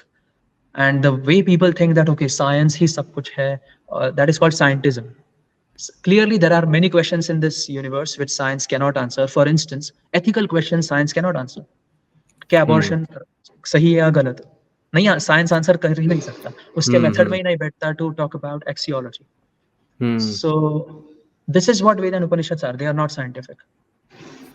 Later texts अगर आप देखोगे, क्लासिकल सिद्धांत, मतलब Aryabhata, Varahamihira, Brahmagupta, Lalla, so they were all astronomers, they were definitely were astronomers. उधर तो यहाँ science आ गया। या और अगर आप न्याय दर्शन में देखोगे, like Nyaya Vaisheshika, they are also proposing thoughts, but that is still at the metaphysical level. Vaisheshika is the school of atomism, जो ग्रीस में भी थी, atomistic school, जिसके डेमोक्रेटस हमें सिखाए जाते हैं स्कूल में। So but it was still metaphysical. There was no mathematics in there, but ideas were still there, the propositions were still presented, hypothesis was there, सिर्फ उस पर mathematical काम नहीं हुआ। So ये a priori में चला जाता है, that is rationalism. Nyaya was completely about logical arguments. Like school का मतलब ही न्याय जो है, उसमें Anvikshi was very important, logic, Anvikshi is logic. So उसमें आप लॉजिकल आर्गुमेंट्स देखोगे। और हमारे प्रमाण थे एपिस्टेमोलॉजी, कि हम नॉलेज कैसे एक्वायर करते हैं, उसके 6 प्रमाण है परसेप्शन आस्तिक में, या बुद्धिज्म में 2 है उसके, उसमें से 2 बुद्धिज्म में है। लाइक इस 6 में से बुद्धिज्म 2 एक्सेप्ट करता है। Jainism I think perception and inference, अनुमान और प्रत्यक्ष। वेदांत में सभी 6 के 6 एक्सेप्टेड है। So these are the methods through which we gain knowledge. This is called epistemology. तो ये भी था। साइंस नहीं था। साइंस क्लासिकल एज में आया, लाइक आर्यभट्ट, जैसे मैंने बोला 4th सेंचुरी के बाद काफी सारा साइंटिफिक डेवलपमेंट हो गया। एस्ट्रोनॉमी पहले से थी, बाय द वे, वेदों में एस्ट्रोनॉमी भी है, बट एस्ट्रोलॉजी भी, like it's a mixture of both. Because Veda में Vedanga Jyotisha is one of the 6 angas of Veda. So Veda के 6 अंग है, उसमें से एक अंग ज्योतिष है। अब ज्योतिष शब्द का मतलब हम जब ये वर्ड सुनते हैं तो the scientific police are immediately triggered, ये सूडो साइंस है। No, in ancient form Jyotish represents both astrology and astronomy. उसमें एस्ट्रोनॉमी का भी बेस है, बट एस्ट्रोलॉजी का भी थोड़ा बेस है। सो ज्योतिष itself doesn't mean astrology, follow ज्योतिष इज एस्ट्रोलॉजी। मतलब वेद मतलब वेदों के अंदर पोयम है, प्रकृति पूजन है ज्यादा वहां पे, और उपनिषदों के अंदर हम फिलोसफी में आ जाते हैं धीरे धीरे करके। ब्रह्म की बात हो रही है, आत्मा की बात हो रही है, मोक्ष की बात हो रही है ना। यहाँ फिलोसफिकल साइड उपनिषदों में ज्यादा है। और फिर उसके बाद धीरे धीरे बढ़ते बढ़ते जब हम लोग यहाँ पे आते हैं 4th सेंचुरी 3rd सेंचुरी के आसपास, वहां पे ऐसे लोग भर के आते हैं जो कि साइंस की बात कर रहे हैं। ओके। वैसे ये उपनिषद है, वो टोटल कितने हैं उपनिषद, और कौन कौन से मेन उपनिषद है? और हाँ, main so Upanishad? earlier Upanishads are only 12. Okay. उनके अभी सभी के सभी नाम मुझे नहीं याद, पर छांदोग्य, बृहदारण्यक, कठोपनिषद, केनोपनिषद, ऐत्रेय, कौशिताकी और है। कोई प्रश्नोपनिषद नहीं, या ईशोपनिषद। सो ऐसे जो इनिशियल 12 है, those are the earliest Upanishads, 12 ही है। हुँ, और हुँ। ये सभी का लिंग्विस्टिक फॉर्म सेम है, और उसकी डेटिंग भी की गई है स्कॉलर्स के, like scholars from Oxford University. Patrick Olivelle नाम के स्कॉलर है, he is a very famous scholar in Sanskrit. So Patrick Olivelle has written an entire book, Earlier Upanishads. He has translated the Upanishads, and that is published by Oxford University Press. So that okay. is a very good academic read, like scholarly reading है वो. So he's talking all about the earlier Upanishads. So ये earlier है. बाद में वो एक develop होते गए, एडिशन होता गया उसमें, but उसको उपनिषद बोला गया, even though they were not there earlier. हाँ। So बाद में होके वो 108 बन गए. Like some Upanishads don't even have any sort of philosophy that earlier Upanishads have. There is no continuation that you can see. Like for example, if you hmm. take Ganpati का एक उपनिषद है, गणेश का. So गणेश ये deity ही बहुत बाद में develop हुआ है. There हाँ, is no हाँ। Ganpati in the Rigved. फिर कहाँ से There आए is हैं no. ये गणेश वगैरह ये जो हैं, ये पुराणों से आए हैं? या सो हुआ क्या, इंडिया के जो फोक ट्रेडिशंस थे, शायद वहां गणपति नाम का देवता की वो पूजा करते थे। बाद में उन्हें पता चला कि भाई वेद नाम का कुछ है बहुत, और वो बहुत ही फेमस हो चुका है, बहुत ही डीप फिलॉसफी है, और अगर हमारे रिलीजन, हमारे डेटी को सरवाइव होना पड़ेगा, तो हमें हमारे डेटी को उसके क्वालिफिकेशंस देने पड़ेंगे ब्रह्म के। तो अगर आप हुँ। अथर्वशीर्ष, शायद आपने कभी पढ़ा होगा, नहीं। नमस्ते गणपतये त्वमेव प्रत्यक्षम तत्त्वमसि त्वमेव हाँ, केवलम ये कर्तासि। ये तो पढ़ा है। हाँ, हाँ, हाँ, हाँ, ये या पढ़ा है। हाँ। सो अथर्वशीर्ष में पहला जो हाफ है पूरा, उसमें ये दिखाने की कोशिश की है कि कैसा हमारा गणेश देवता ब्रह्म के एट्रीब्यूट्स पोजेस करता है। आर okay. Devata is equivalent to Brahman, tattvamasi, प्रत्यक्षम ब्रह्मासि। सो ये सब जो लाइक यू कैन से महावाक्य जो है वो उपनिषद से है, और इधर वो अपने देवता पर डाल रहे हैं, ये दिखाने के लिए कि हुँ, हमारा देवता भी उस लेवल का है। So हुँ, पहले half में they are only talking about the attributes of Ganesh, which are not at all the attributes of Ganesh. They are attributes of Brahma of the Upanishad. और second half में वो गणेश के बारे में बोलते हैं, but they are only talking about the physical description. Ganesh हुँ। खुद के attributes कहाँ है? वो है ही नहीं. उसके खुद के attributes ब्रह्म के attributes है. अच्छा। So this is what you see later people trying to accommodate their religion into Vedic religion, so that उनके religion को authenticity आ जाएगी. हुँ। So Ganapatya, Shaivism, Vaishnavism, Shaktism, they all developed later during the Puranic period. So अभी जो मूर्त Hindus सब पूजा करते हैं, that is all Puranas. तो मूर्ति पूजन बहुत बाद में आया है। तो एक बार Yes, मेरे yeah. को टाइमलाइन बता सकते हो कि पहले-पहले क्या स्टार्ट हुआ? लाइक वेद कब रचे गए? किस टाइमलाइन में? और उसके बाद फिर उपनिषद कब रचे गए? और उसके बाद मूर्ति पूजन कब आया? Okay. Abhi, like when exactly idolatry came into existence, that is very difficult to analyze, because इतना perfect historical research में हम नहीं हो सकते, because we cannot go back and check. So, but we can infer something. So, Ved, there is a scholarly consensus on Ved.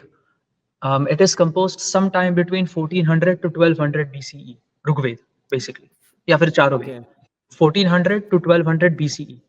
Okay. One important thing to notice here is that वेदों का कोई epigraphic evidence नहीं है, मतलब हुँ, संस्कृत कहीं लिखा हुआ है किसी केव में.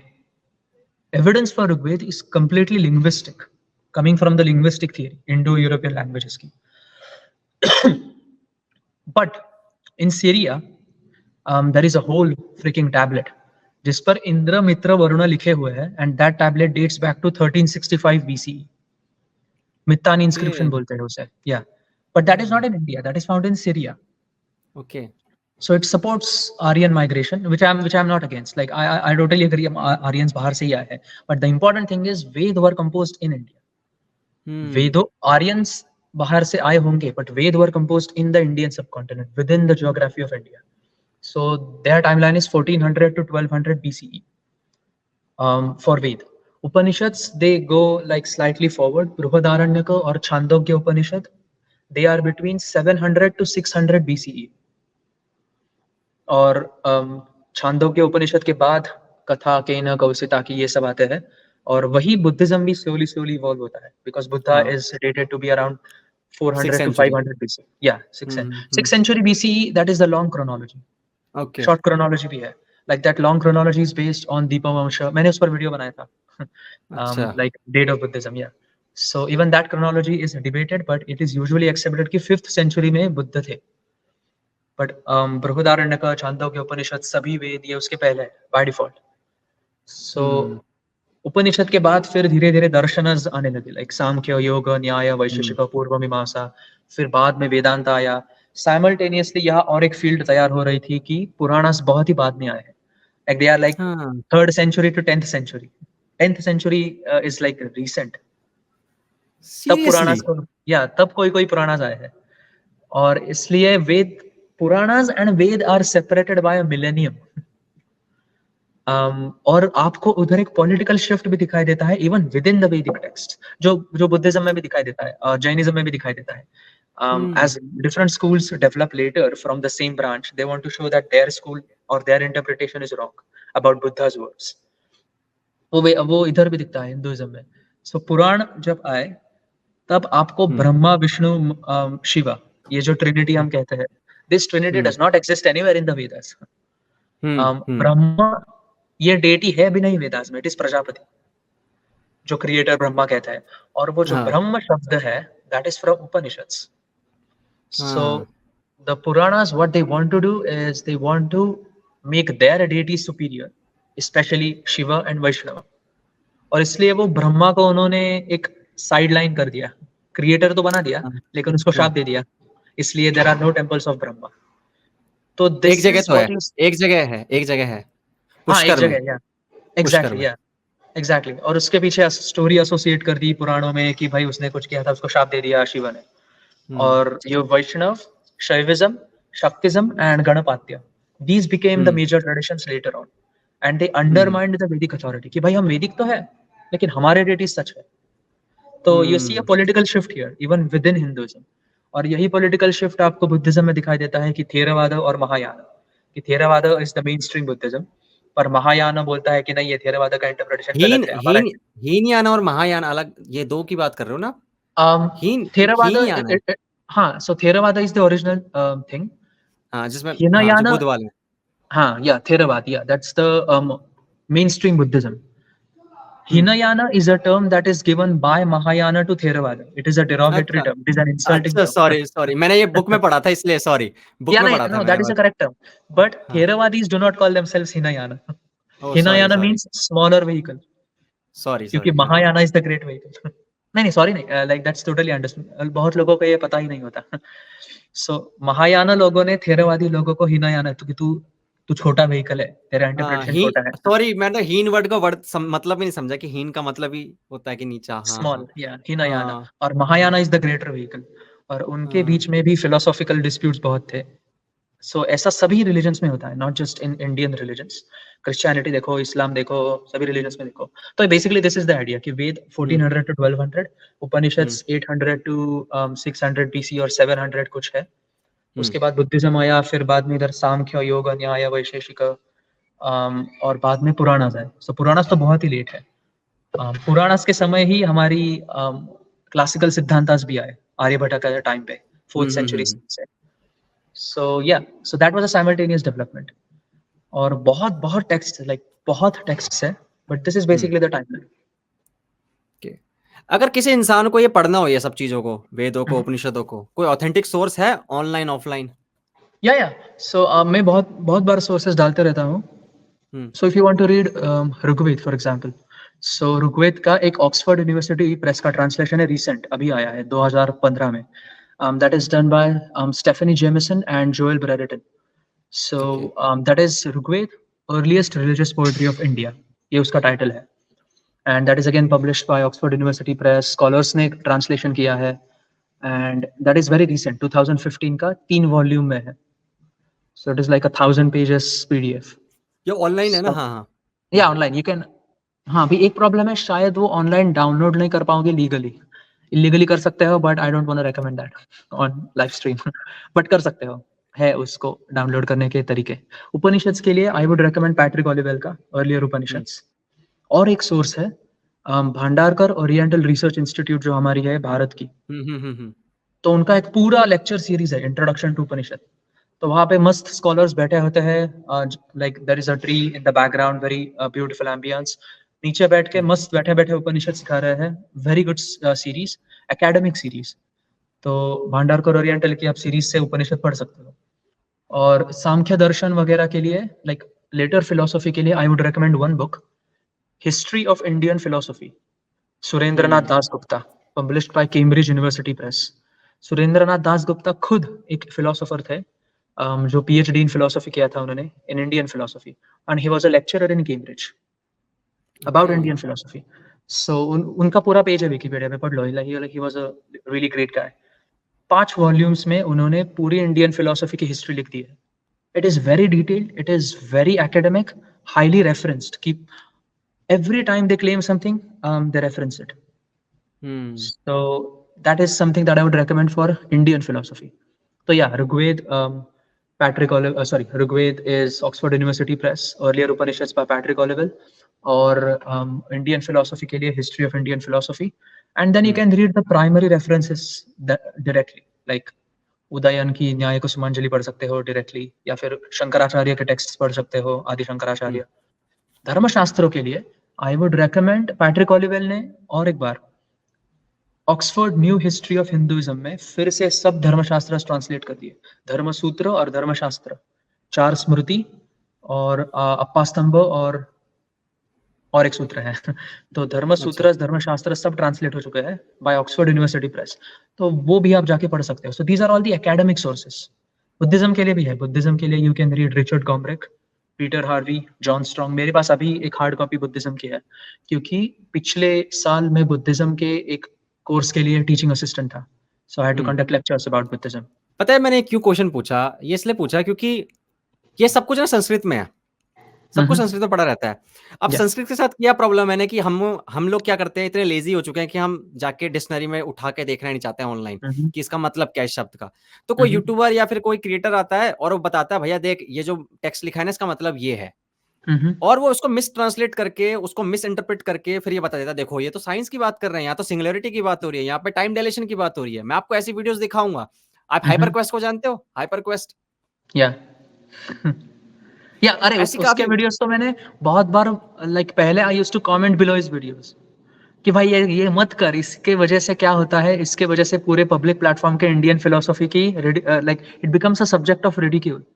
तो इंडियन फिलोसफी को रिडिक्यूल कर रहा है ऐसे क्लेम्स करके। बहुत बार मैंने कमेंट किया था, पर शायद वो delete, like I don't know whether they deleted it or you know they particularly restricted me.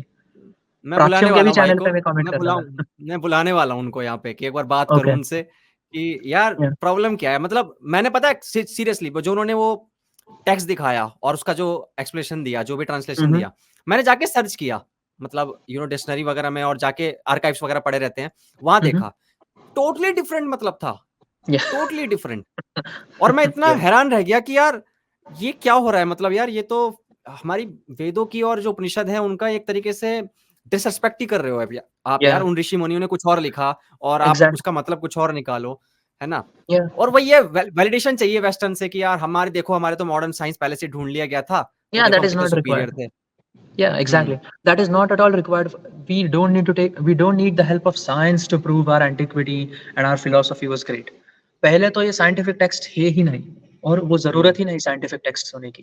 Constitution is not a scientific text, it is a very important book, पर वो साइंटिफिक नहीं है। तो उसको 500 साल बाद, 5000 साल बाद रिजेक्ट कर दोगे क्या? नहीं। So science can, just because something is not scientific doesn't mean it is not important. Ethics पूरा का पूरा एथिक्स साइंस से पूरा सेपरेट है। You cannot have answer ethical questions scientifically. So yeah, इसलिए we don't need to claim they are scientific texts. Some of the texts were scientific, like जैसे मैंने बताया क्लासिकल सिद्धांत हमारे आर्यभट्ट या ब्रह्मगुप्त के ब्रह्मस्फुट सिद्धांत, वराहमिहिर का पंच सिद्धांतिका, ये सब मैंने पढ़े हैं 5 साल। I have delivered lectures on that.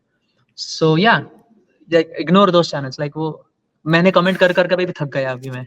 और होता क्या है, मैंने कमेंट करना, क्या है, बोलो। मैंने वो अभी कमेंट करना भी बंद कर दिया। पहले तो कुछ इम्प्रूवमेंट होता नहीं इसमें, और उनके फॉलोअर बढ़ते जा रहे हैं। मैं लाइक जाने दे भाई। और दूसरी बात जो है मुझे अभी रिसेंटली पता चली कि हुँ, मैं हिंदू हूँ, ठीक है, I culturally identify um, as Hindu, but मैं जब ये हुँ, कमेंट करता हूँ, तब that comment I I saw a guy who literally उसका कोई शायद कोई इस्लामिस्ट ही है वो। उसने ये स्क्रीनशॉट मेरे कमेंट का ले लिया और अपने स्टोरी पे डाल दिया और बोला कि देखो हिंदू ही खुद को बोल रहे हैं, तो इनका रिलिजन पूरा खराब ही है और वो उनके लोगों को कन्विंस करने लगा। So this is used as a weapon against my culture. I am not gonna do it. I will address them critically on my channel और मैं उनको ये भी बताऊँगा कि ऐसा मत करो। I will request them. Hmm, but या उससे आगे जाके मैं उनको क्रिटिसाइज़ नहीं करूँगा क्योंकि if that is being used against my culture, that is counterproductive for me. So इसलिए मैं चलिए। अभी कमेंट करना भी छोड़ दिया। पता है एक आर्गुमेंट ये सुनने को ज़्यादा मिलता है कि हुँ, हुँ। अब इनसे ऊपर उठना चाहिए हमें। मतलब ये हुँ, हुँ। वैदिक जो वेद उपनिषद हैं, ये पुराने हैं, प्राचीन हैं। हुँ, अब हुँ। इनसे ऊपर उठना चाहिए, इनको पीछे छोड़ देना चाहिए। हुँ, हुँ। आपको लगता है ये आर्गुमेंट ठीक है, सही है? नहीं लाइक वो what do they mean by पीछे छोड़ना चाहिए? लाइक मतलब आर पीछे दे छोड़ सेइंग देना चाहिए मतलब कि ये अभी ना अप्लाई कहाँ होती है ये सब चीज़ें? मतलब ओके। उन्होंने ठीक है, मतलब अब हमारी लिटरली रियल लाइफ के अंदर हम देखेंगे तो एआई की बात होती है, ठीक है? हुँ, हुँ। रॉकेट साइंस की बात हो रही है। हम या यहाँ पे देखो पॉडकास्टिंग कर रहे हैं, यहाँ पे उपनिषद और वेद की बात नहीं हो रही है। एकेडमिक की बात नहीं कर रहा हूँ, एकेडमिकली जो ओके। पढ़ना चाहता है वेद उपनिषद उसकी बात तो ठीक या है। बट हाँ। वैसे इनको ना मेन स्ट्रीम में मत लेके आओ, जैसे हम जो लेके आ रहे हैं, जैसे मैं भी पॉडकास्ट के ज़रिए लेके आ रहा हूँ इन चीज़ों को। तो ये कह हुँ, रहे हैं हुँ। इनको पीछे छोड़ते हैं ना, आगे बढ़ते हैं, इनमें क्या रखा? ये इसकी बिना सर-पैर की बातें, मेटाफिज़िकल बातें हैं, आत्मा, मोक्ष ये सब क्या है? इसमें हुँ, self um. Discovery of self इसमें ये एम्पिरिकल डोमेन में भी नहीं आता, तो क्यों पीछे पड़े हैं इसके? ये ओके। आर्गुमेंट आता है। तो इसके बारे में आपका क्या कहना है? नो आई थिंक नो क्यों सो द थिंग इज़ लोगों का अभी भी विश्वास है इन बातों पे and I am not against faith. I am never against faith. Is in fact I am never against Muslim people having faith in their religion. पर फिर भी गालियाँ नहीं देता मैं। I literally provide logical arguments कि क्यों ये सही नहीं। बट आई डोंट से कि स्टॉप कर भई वो।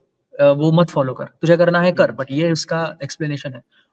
Other point is since religions are still a part of humanity, वो हमारे लॉस का भी पार्ट है। फॉर एग्जाम्पल अभी अगर आप हिंदू मैरिज एक्ट देखोगे, सो that is hmm, literally N interpretation जो मिताक्षरा और दया भागा से आती है और वो हुँ, अभी भी इस टाइम में भी अप्लाई होती है। सो अगर आपको वहां से भी like if you want to detach people completely from religious scripture, which in some cases people believe in that because it gives them hope. Hmm, So basically, people have a right to believe what they want. So I don't think it should be taken away or rejected. You can basically you can separate yourself from that. You don't have to believe in it. Hmm, You can completely segregate yourself from that कि भाई मैं इनमें नहीं मानता, मैं उनमें पढ़ूंगा नहीं। एकेडमिकली पढ़ सकता हूँ, मेरा कोई विश्वास नहीं, मैं मंदिर में ना जाऊंगा, कुछ नहीं करूंगा और साइंटिफिक मेथड फॉलो करूंगा, एक्सपेरिमेंट करूंगा, जो मैं करता हूँ एक्चुअली। सो हुँ, वैसा आप कर सकते हो। That choice is completely in your domain. You have a right not to practice religion, just as they have a right to practice religion. And religious hmm, freedom is very important even in the United States. Like hmm. United States is considered to be liberal, democratic, the most progressive country. यहाँ इतने weird laws है religious freedom के, बहुत weird laws है. Did you know they had an exception for vaccine? Religious seriously? exception. Yeah, religious see exemption from vaccine. So if a Catholic person does not want to take a vaccine, वो बोलेगा कि this my religious thing does not allow this, I'm not going to take it. And the country cannot compel that person. This is truly freedom. नहीं तो हुँ। हमारे यहाँ लोगों को भर-भर के वैक्सीन दे रहे नहीं, थे। नहीं, लेकिन यहाँ पे भी एक वो नहीं था कि यार फ़ोर्स कर रहे थे।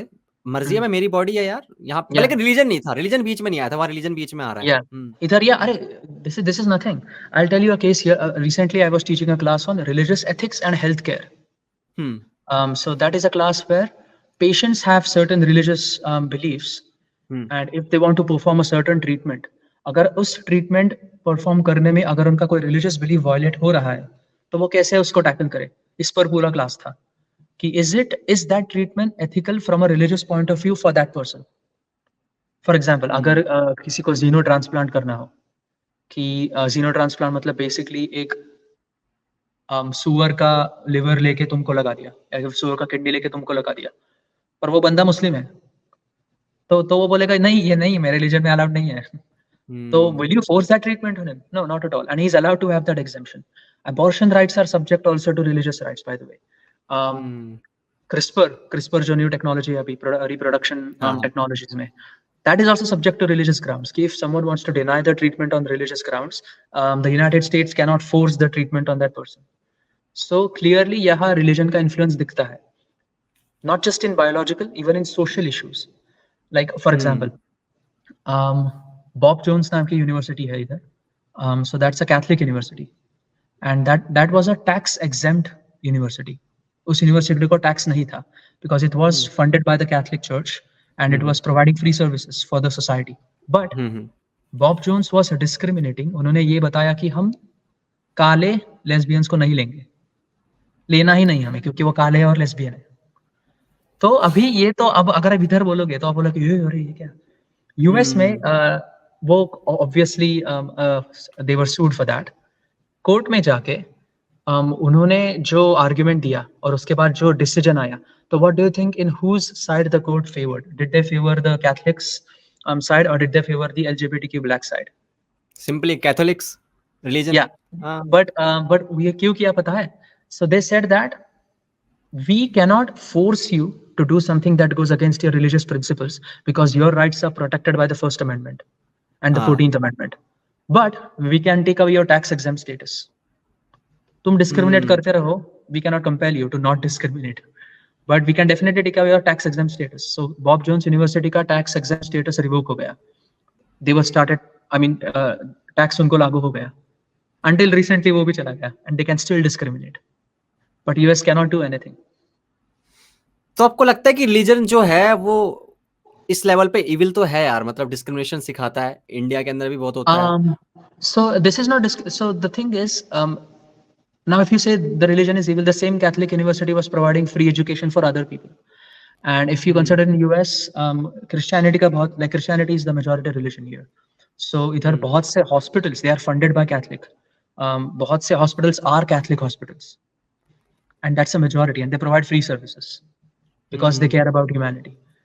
So अगर वो भी बंद करना पड़ेगा तो ये सब लोग भी बाहर जा like all these services will also be revoked. लेकिन ये इक्वल कहाँ है यहाँ पे? तो मतलब आप देखो, ठीक है, हो सकता है बहुत अच्छे काम भी हो रहे हो, लेकिन इतनी सारी चीजें होती है जो देखने को मिलती है. आपने अगर क्रिस्टोफर हिचन्स की पढ़ी है ना, गॉड इज नॉट ग्रेट, आपने देखा है ना कि कैसे कैसे मतलब चीजें होती हैं रिलीजन के नाम पे, और उसको सुन के आपको लगता है कि यार ये भी हो सकता है क्या, ऐसा भी कोई करता है क्या, मतलब ये सोच के तो ना लगता है कि यार ये कुछ मतलब रिलीजन जो है इसमें कहीं ना कहीं बहुत बड़ा रोल निभाता है इन चीजों के अंदर, ये इविल लेके घूमता है.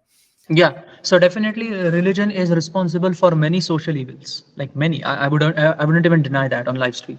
बहुत से evils थे, बहुत से societies में बहुत से evils थे. Christianity में था, Hinduism में था.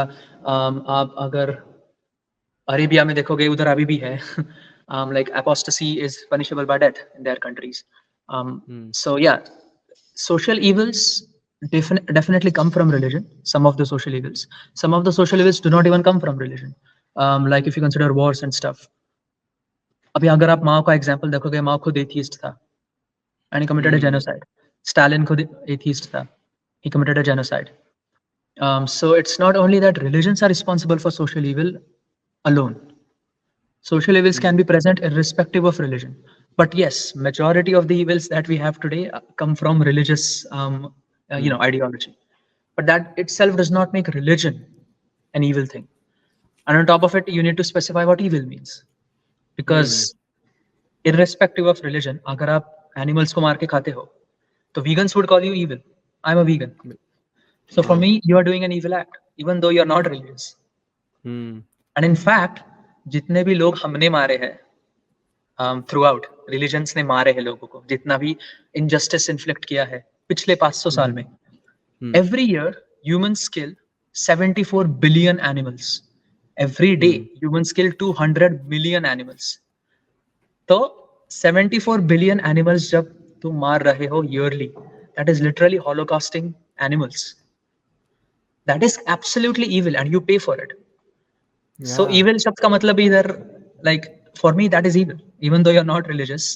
तुम scientific बंदे, even if you are Richard Dawkins himself who is eating meat, I would call that you are a dumb fuck. You are eating meat. You are evil guy. So yeah, religion is definitely responsible for many of the evils, and it's good that we got rid of them. But that itself does not mean we need to reject religion entirely. The people who want to follow it, they are free to follow it. and it is protected by the constitution in all countries. Right to religious freedom is there in all countries because that's a part of humanity. Religion से बहुत literature भी सामने आया है, बहुत interesting literature.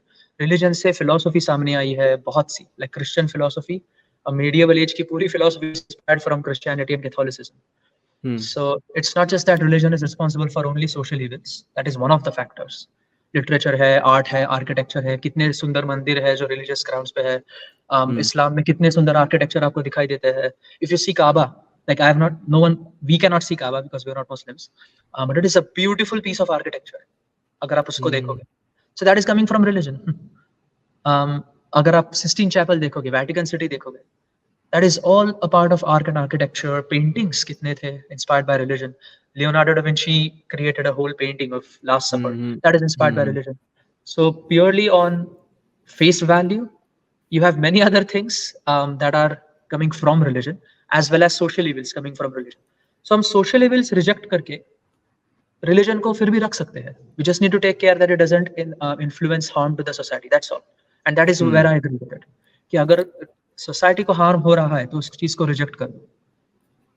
लेकिन भैया अब ये कंट्रोवर्शियल बात तो मैं बोलना नहीं चाहता, पर कुछ ऐसे रिलीजन है सो कॉल्ड पीसफुल रिलीजन्स, वो नहीं अड़ना चाहते. वो जैसे हमारे रिलीजन में, मैं बताऊं अपनी बात, तो हमारे हिंदुइज्म के अंदर तो बहुत सारी चीजें थी जिसको हम रिजेक्ट करते चले गए. हम मॉडर्नाइज होते चले गए, हमने रिफॉर्मिज्म मतलब रिफॉर्म किया, ठीक है. लेकिन कुछ रिलीजन होते हैं यार, वो अपनी बात पे अड़े रहना चाहते हैं और वो सोचते हैं कि गॉड का वर्ड है, हम इसको बदल नहीं सकते, और उसके बाद प्रॉब्लम वहीं क्रिएट होना शुरू हो जाती है. That's why.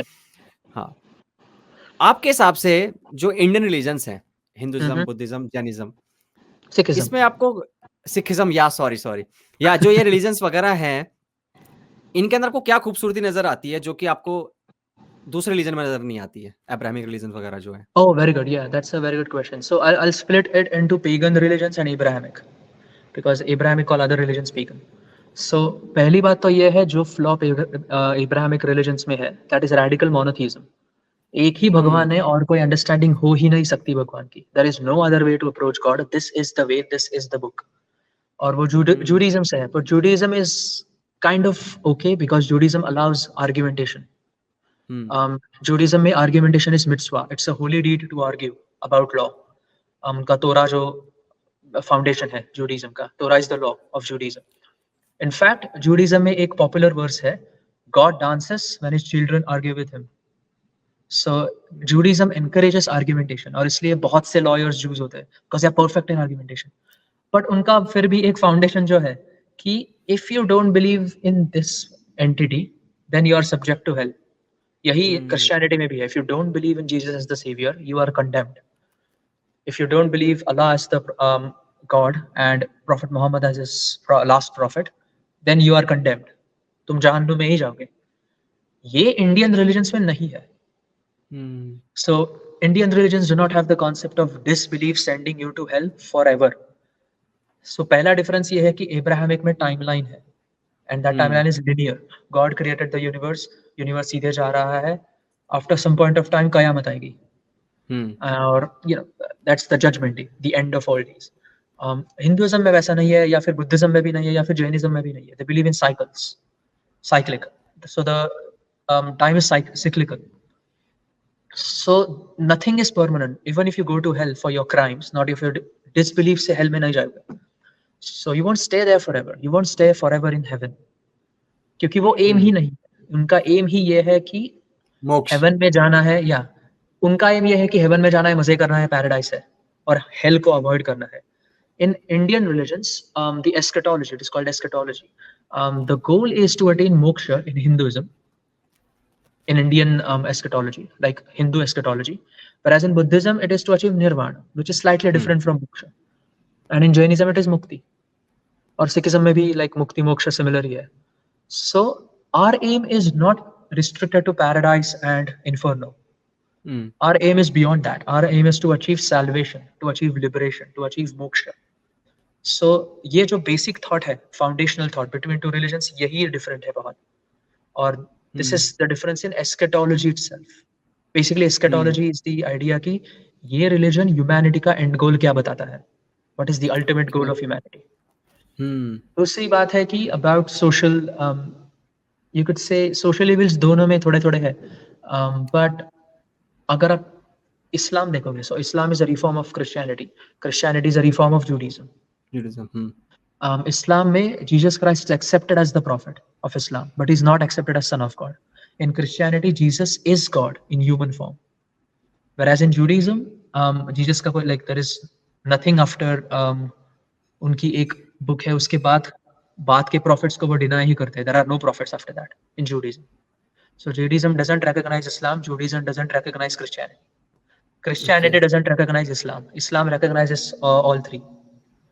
So इस्लाम में देखोगे particularly, that is like very strict monotheism.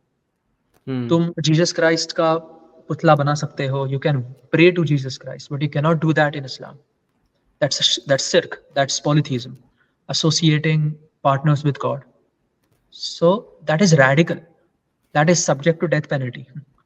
And there are certain laws, like for example, apostasy, irtidat.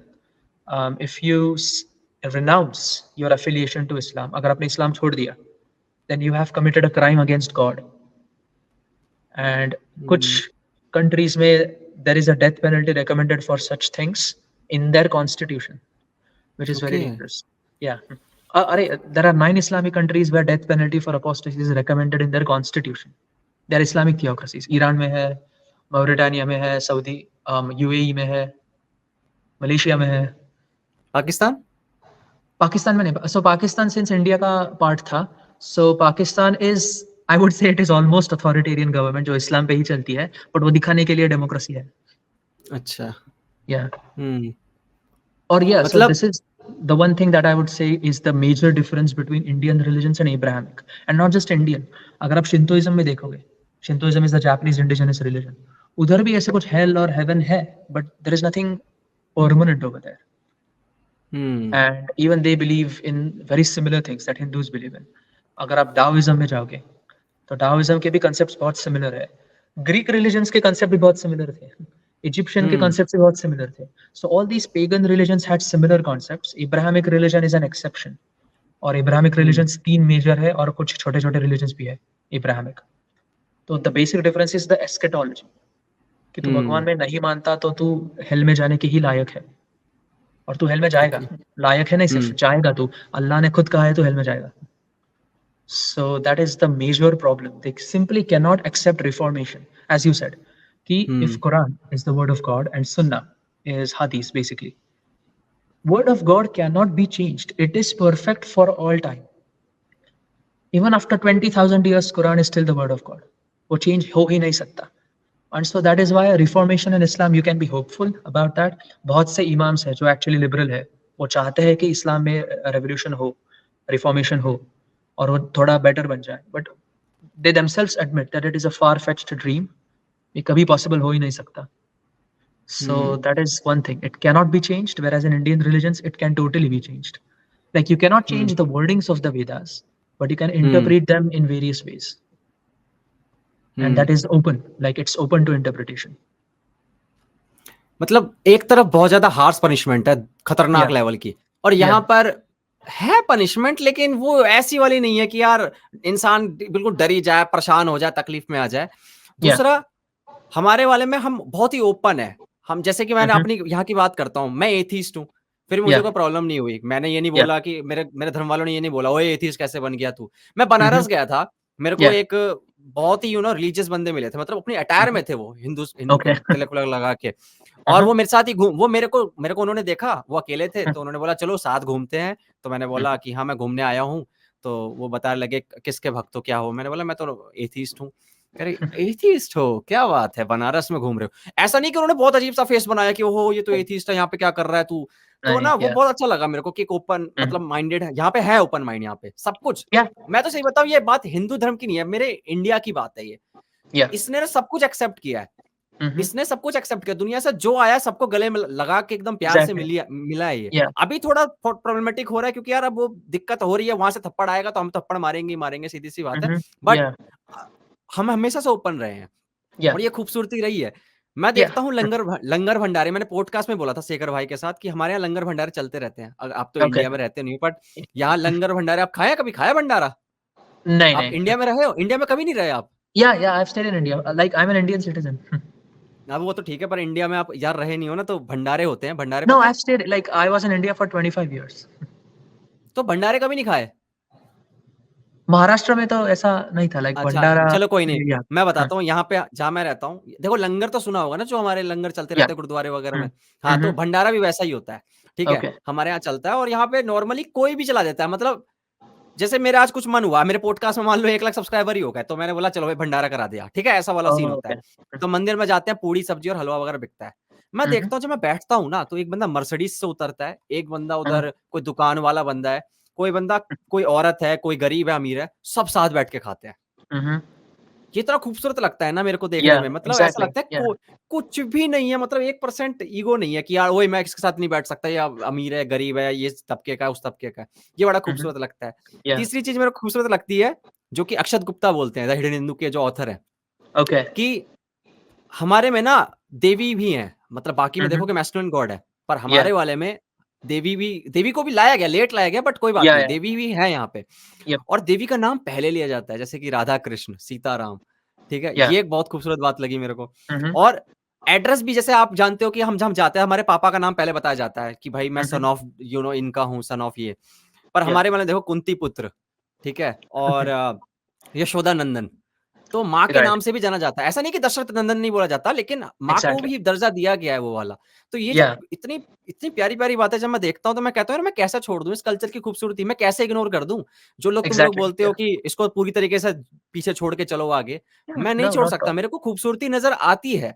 ये मेरा एग्ज़ैक्टली, तरीका है या भाई, सब्जेक्टिव है ब्यूटी, मेरे को लगती या है अच्छी और मैं इसको एक्सेप्ट करता हूँ, है ना? परफेक्ट, या मैं बनारस गया था, बनारस में ना वहाँ पे हेलो हाय नहीं बोलते हैं, कहते हैं ओ गुरु या फिर हर हर हुँ, हुँ, महादेव। और या इतना प्यारा लगता है सुनने में यार, मतलब या ऐसा लगता है कि अगर गुस्सा भी आ रहा है किसी पे, तो यार इतना गुस्सा नहीं आएगा। मान लो आपसे बोलेगा भी कोई हर हर महादेव, अरे हट जाओ साइड में, तो आपको ऐसा लगेगा मेरा भाई है यार, कोई बात नहीं, हुँ, हट जा, गुस्सा भी नहीं आएगा, आपको प्यार आएगा, ठीक या है? अभी एग्ज़ैक्टली, या मेरा वृंदावन का एक दोस्त है, मुझे कॉल करता है और बहुत प्यार से ना राधे राधे बोलता है, हुँ, हुँ, राधे राधे। और इतना प्यारा लगता है सुनने में कि यार अब ना बात की शुरुआत को बहुत अच्छा टोन मिल गया, एक बहुत अच्छी हुँ, हुँ, मतलब एक फ्रिक्वेंसी मिल गई, अब यहाँ से प्यारी प्यारी बातें ही होंगी बस। या अब मैं इतनी सारी ब्यूटी चीजें देख लूं, है ना? एग्ज़ैक्टली, या तो मैं कैसे कह दूं कि यार मेरे धर्म में प्रॉब्लम है। दिखता है हुँ, मेरे को हुँ, इविल, ऐसा नहीं है कि इविल को या मैं इग्नोर कर रहा हूँ, बट या मैं ब्यूटी को भी देख सकता हूँ। या और इसी एग्ज़ैक्टली, कारण या मैंने आपसे सवाल पूछा कि यार हुँ, हुँ, आपको क्या लगता है ब्यूटीफुल, और ये आपने बहुत अच्छा आंसर दिया इस चीज का। या हुँ। तो मुझे लगता है कि यार आज के लिए काफ़ी रहेगा इतना, ठीक है?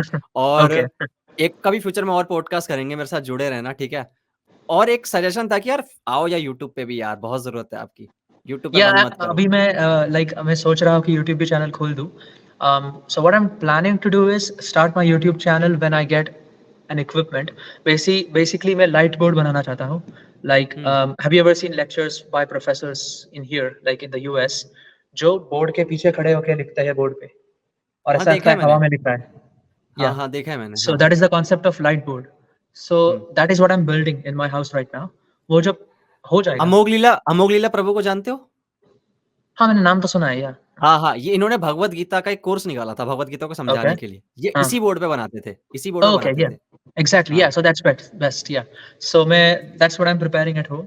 और वो जब हो जाएगा तब मैं लंबे वीडियोस करूँगा like YouTube के लेवल के और I'll explain stuff like even the logic stuff over there, philosophy stuff over there, chronology stuff over there जो अभी वैदिक chronology समझाई.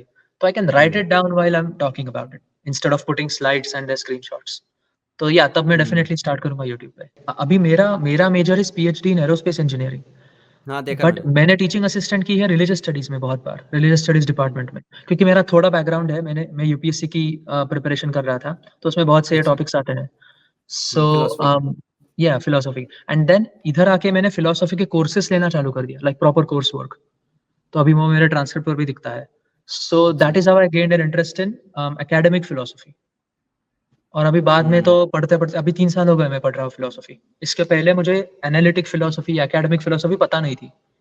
I just used to read अच्छा। continental stuff जो लोग पढ़ते हैं ना हुँ, हुँ, नीचे हुँ। हाँ, अल्बर्ट वही कैमस मेरा वाला सीन है, ये देखो मैंने ले या रखी है ये, सो बट दिखेगी कि नहीं पता नहीं, किताब हाँ story of exactly philosophy. Exactly या सो दैट इज मुझे पता चला कि ये सब तो कॉन्टिनेंटल है व्हिच इज लाइक पढ़ने के लिए अच्छा है but that is closer to literature that is not actually philosophy philosophy is all analytic, Bertrand Russell, Wittgenstein वगैरह, लॉजिक सीखना पड़ेगा।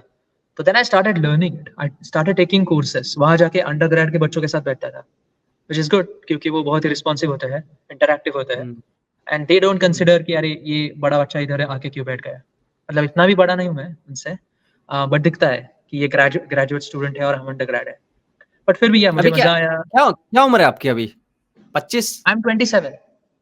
27 ही हो बस, अभी तो बहुत यंग या हो, तो कहाँ यार इतना। या हाँ हाँ, मतलब अंडरग्रेड के बच्चे तो बहुत ही लाइक 21-20 या फिर 19 साल के बच्चे हाँ। होते हैं। या हम्म। बट या तभी भी अच्छा लगा, इंस्ट्रक्टर अच्छे थे, so I started learning philosophy. इसलिए मेरी भी फिलोसफी में एक्सपर्टीज नहीं, I have done many courses in philosophy now. So अगले 2 साल में शायद मुझे फिलोसफी माइनर मिल जाए पीएचडी मेजर के साथ। अच्छा। So okay. या बट वैसे ही है। I like talking about science, philosophy of science, aerospace engineering पर मैं तो lecture like I am N instructor for aerospace engineering. But मैं एस्ट्रोनॉमी पर भी बहुत like I talk a lot about astronomy. I was a science communicator in India for 5 years. In India's oldest association for amateur astronomers, जो पुणे में है. So okay. under that I used to conduct sky shows, मतलब sky gazing workshops, taking observations through the telescope, observatory से. IUCAA से कई बार observations लिए हैं. IUCAA is Inter-University Center for Astronomy and Astrophysics. So yeah, I have a lot of astronomical background. I have a lot of scientific background. But ये लोगों को मैं दिखाता नहीं, because I want people to focus on philosophy more, because ये उनके जिंदगी के डायरेक्टली रेलेवेंट है, बिल्कुल। Specially philosophy of religion. So yeah hmm. That's what my aim is.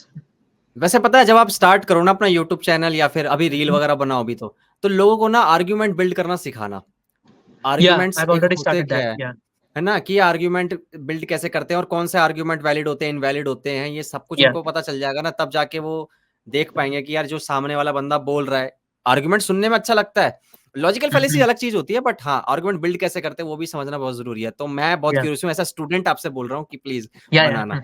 या ठीक है। अभी मैंने रिसेंटली एक रील बनाई थी व्हाट इज एन आर्गुमेंट पे। अच्छा।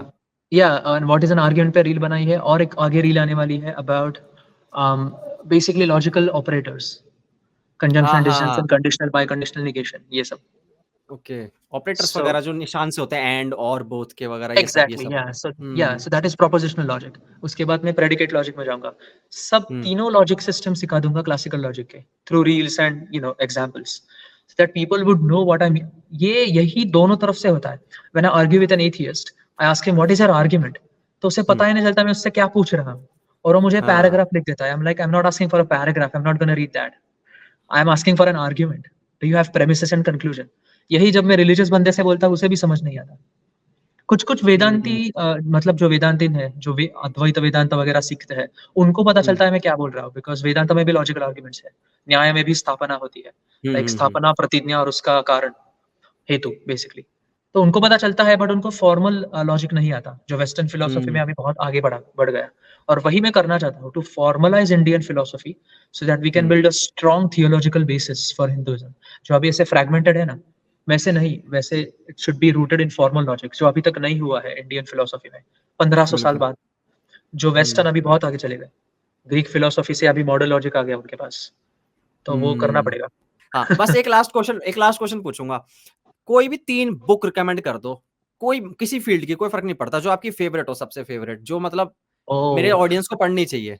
मुझे पता है बहुत मुश्किल क्वेश्चन है, पर तब भी यार, मतलब सिर्फ 3 ऐसी बहुत ही प्यारी किताब। So okay, I'll recommend one book. मैंने ऑलरेडी वो recommend कर दी है। 3 अलग-अलग सेक्टर में recommend करता हूँ। एक, सिंस हमारे इंडियन ऑडियंस है, history of Indian philosophy, that is the first book that I would recommend. दूसरी बुक जो है, बहुत ही मुश्किल है 3 बुक्स कोई भी recommend करना। Okay, history of western philosophy जो रसेल की बुक है, बर्ट्रैंड रसेल, वो एक बुक है। और I am recommending academic books purposely, क्योंकि लोग पढ़ेंगे जाके। और तीसरी जो बुक है, ये फिलोसफी हो गई, वो फिलोसफी हो गई, साइंस की कोई बुक कौन सी हो सकती है? कार्ल सेगन की बुक्स पढ़ सकते हो, कॉस्मोस। हाँ, मैंने पढ़ी हुई है, हाँ। So that is a very, so I would recommend that as third, because Carl Sagan was a very popular figure in astronomy, जिसने साइंस पॉपुलराइज कर दिया। Second book is hmm, about history of western philosophy, Russell, Bertrand Russell की। और तीसरी जो book है that is history of Indian philosophy. So Indian audience के लिए फिलोसफी के लिए बुक ये, जनरल वेस्टर्न फिलोसफी के लिए बीच वाली, और साइंटिफिक मेथड अगर जाननी है कि वो एग्जीक्यूट कैसे होती है, बिल्ड कैसे होती है, नहीं एग्जीक्यूट कैसे होती है, तो फिर कॉस्मोस बाय कार्ल नहीं, सेगन। कॉस्मोस में नहीं था ये, शायद डीमन हॉन्टेड वर्ल्ड की बात कर रहे हो आप। कॉस्मोस में तो ना वो बस उसकी बात कर रहे हैं, ऐसा सिविलाइजेशन कैसे हम आगे बढ़े हैं, हाँ, वॉयजर वगैरह की बात हो रही है। sorry, yeah. हाँ, हाँ, Yeah, मैंने just Cosmos, A Space-Time Odyssey, yeah. हाँ, That is by Neil deGrasse Tyson. But वो मैंने पढ़ा बुक था में ये। अभी कन्वर्ट नहीं है शायद। I don't think he has converted that space into a time book. Odyssey तो मूवी है ना, 2001 में आई थी शायद, हाँ। नहीं, नील डिग्रास टाइसन की एक पूरी डॉक्यूमेंट्री है, Cosmos, a space time odyssey. अच्छा, अच्छा, वो नेट जियो पे आई थी, हाँ, देखी हुई है Yeah, मैंने, कंप्लीट की हुई है, and हाँ। and that जिसमें is वो and एक that is based on, yeah, and that is based on Carl Sagan's book, A Personal Voyage. Okay, हाँ, So हाँ। वो आप पढ़ सकते हो, कार्ल सेगन की personal voyage, history of western philosophy, history of Indian philosophy. तो I would recommend these three books. जिसमें वो हाइपोथेटिकल एक मशीन के अंदर वो नील डिग्रास टायसन घूमता है और हाँ, दिखाता है या एक-एक चीज़ को। एग्जैक्टली, या हाँ, बहुत परफेक्ट, कमाल की थी यार, बहुत कमाल की या थी वो। तो चलो, आपको गुड मॉर्निंग मेरे को गुड या नाइट बोल दो, ठीक है? और यस, मिलते हैं, ठीक है? बहुत ही जल्दी 3-4 महीने के बाद एक बार और जब थोड़ा और इवॉल्व हो जाऊँ मैं एज़ अ पॉडकास्टर, और आप तो इवॉल्व होते रहोगे क्योंकि आपकी तो लाइन ही यही है। तब कुछ और मुद्दों पे डिस्कशन करेंगे, ठीक है? कुछ और मुद्दे उठा के लेके आएँगे और थोड़ा ओके, डीप में चलेंगे, और मैं बोलूँगा प्लीज़ जल्दी-जल्दी यूट्यूब पे भी आओ, बहुत अच्छे कंटेंट या बना सकते हो डेफिनेटली, आप। और या मैं ये उम्मीद करूँगा, दुआ तो नहीं बोलूँगा क्योंकि मैं गॉड में बिलीव नहीं करता, पर मैं ये उम्मीद करूँगा कि आपके जल्द से जल्द ना मतलब आप वायरल हो जाओ यार, क्योंकि आप डिज़र्व ओके, करते हो। आपके पास रियल नॉलेज है, ये मैंने देखा है। जो लोग अपनी फील्ड से नहीं है, वो एक्सपर्ट बन के बैठे हैं अपनी-अपनी फील्ड के। या कोई बंदा कुछ करके एग्जैक्टली, बैठा है, वो अपनी फील्ड करके बैठा है। हम्बल भी तो नहीं होता कोई यार इंसान, ठीक है यार, अगर आप उस फील्ड के नहीं है, तो आप कह सकते हैं मैं 100% एक्सपर्ट नहीं हूँ, कोई प्रॉब्लम नहीं है। लेकिन आप उस फील्ड के हो, आपने पढ़ाया है, और उसके बाद अगर आप कंटेंट ना बनाओ, तो ये मुझे बुरा लगेगा, ठीक है? तो नहीं, आप डेफिनेटली आओ, आई एम और गोना मेक आप इट। लिटरली में डिज़र्व करते हो, आप डिज़र्व करते हो मिलियंस ऑफ फॉलोवर्स, ठीक है? मेरी तरफ से जो यस, सपोर्ट बन पड़ेगा, मैं बिल्कुल करूँगा, ठीक है? यस, और थैंक अपना यू। आशीर्वाद मुझ पे बनाए रखना, ठीक है? अरे प्यार नहीं, बनाए नहीं। रखना। या तो चलते हैं? Yes, okay, have a good day. या गुड डे नहीं यार, मेरे गुड डे नहीं, गुड अरे नाइट हाँ, होने वाला तुम्हारा है गुड मेरा। नाइट है, मेरे लिए गुड डे है। हाँ, हाँ, चलो bye bye, take care. Yes, bye bye.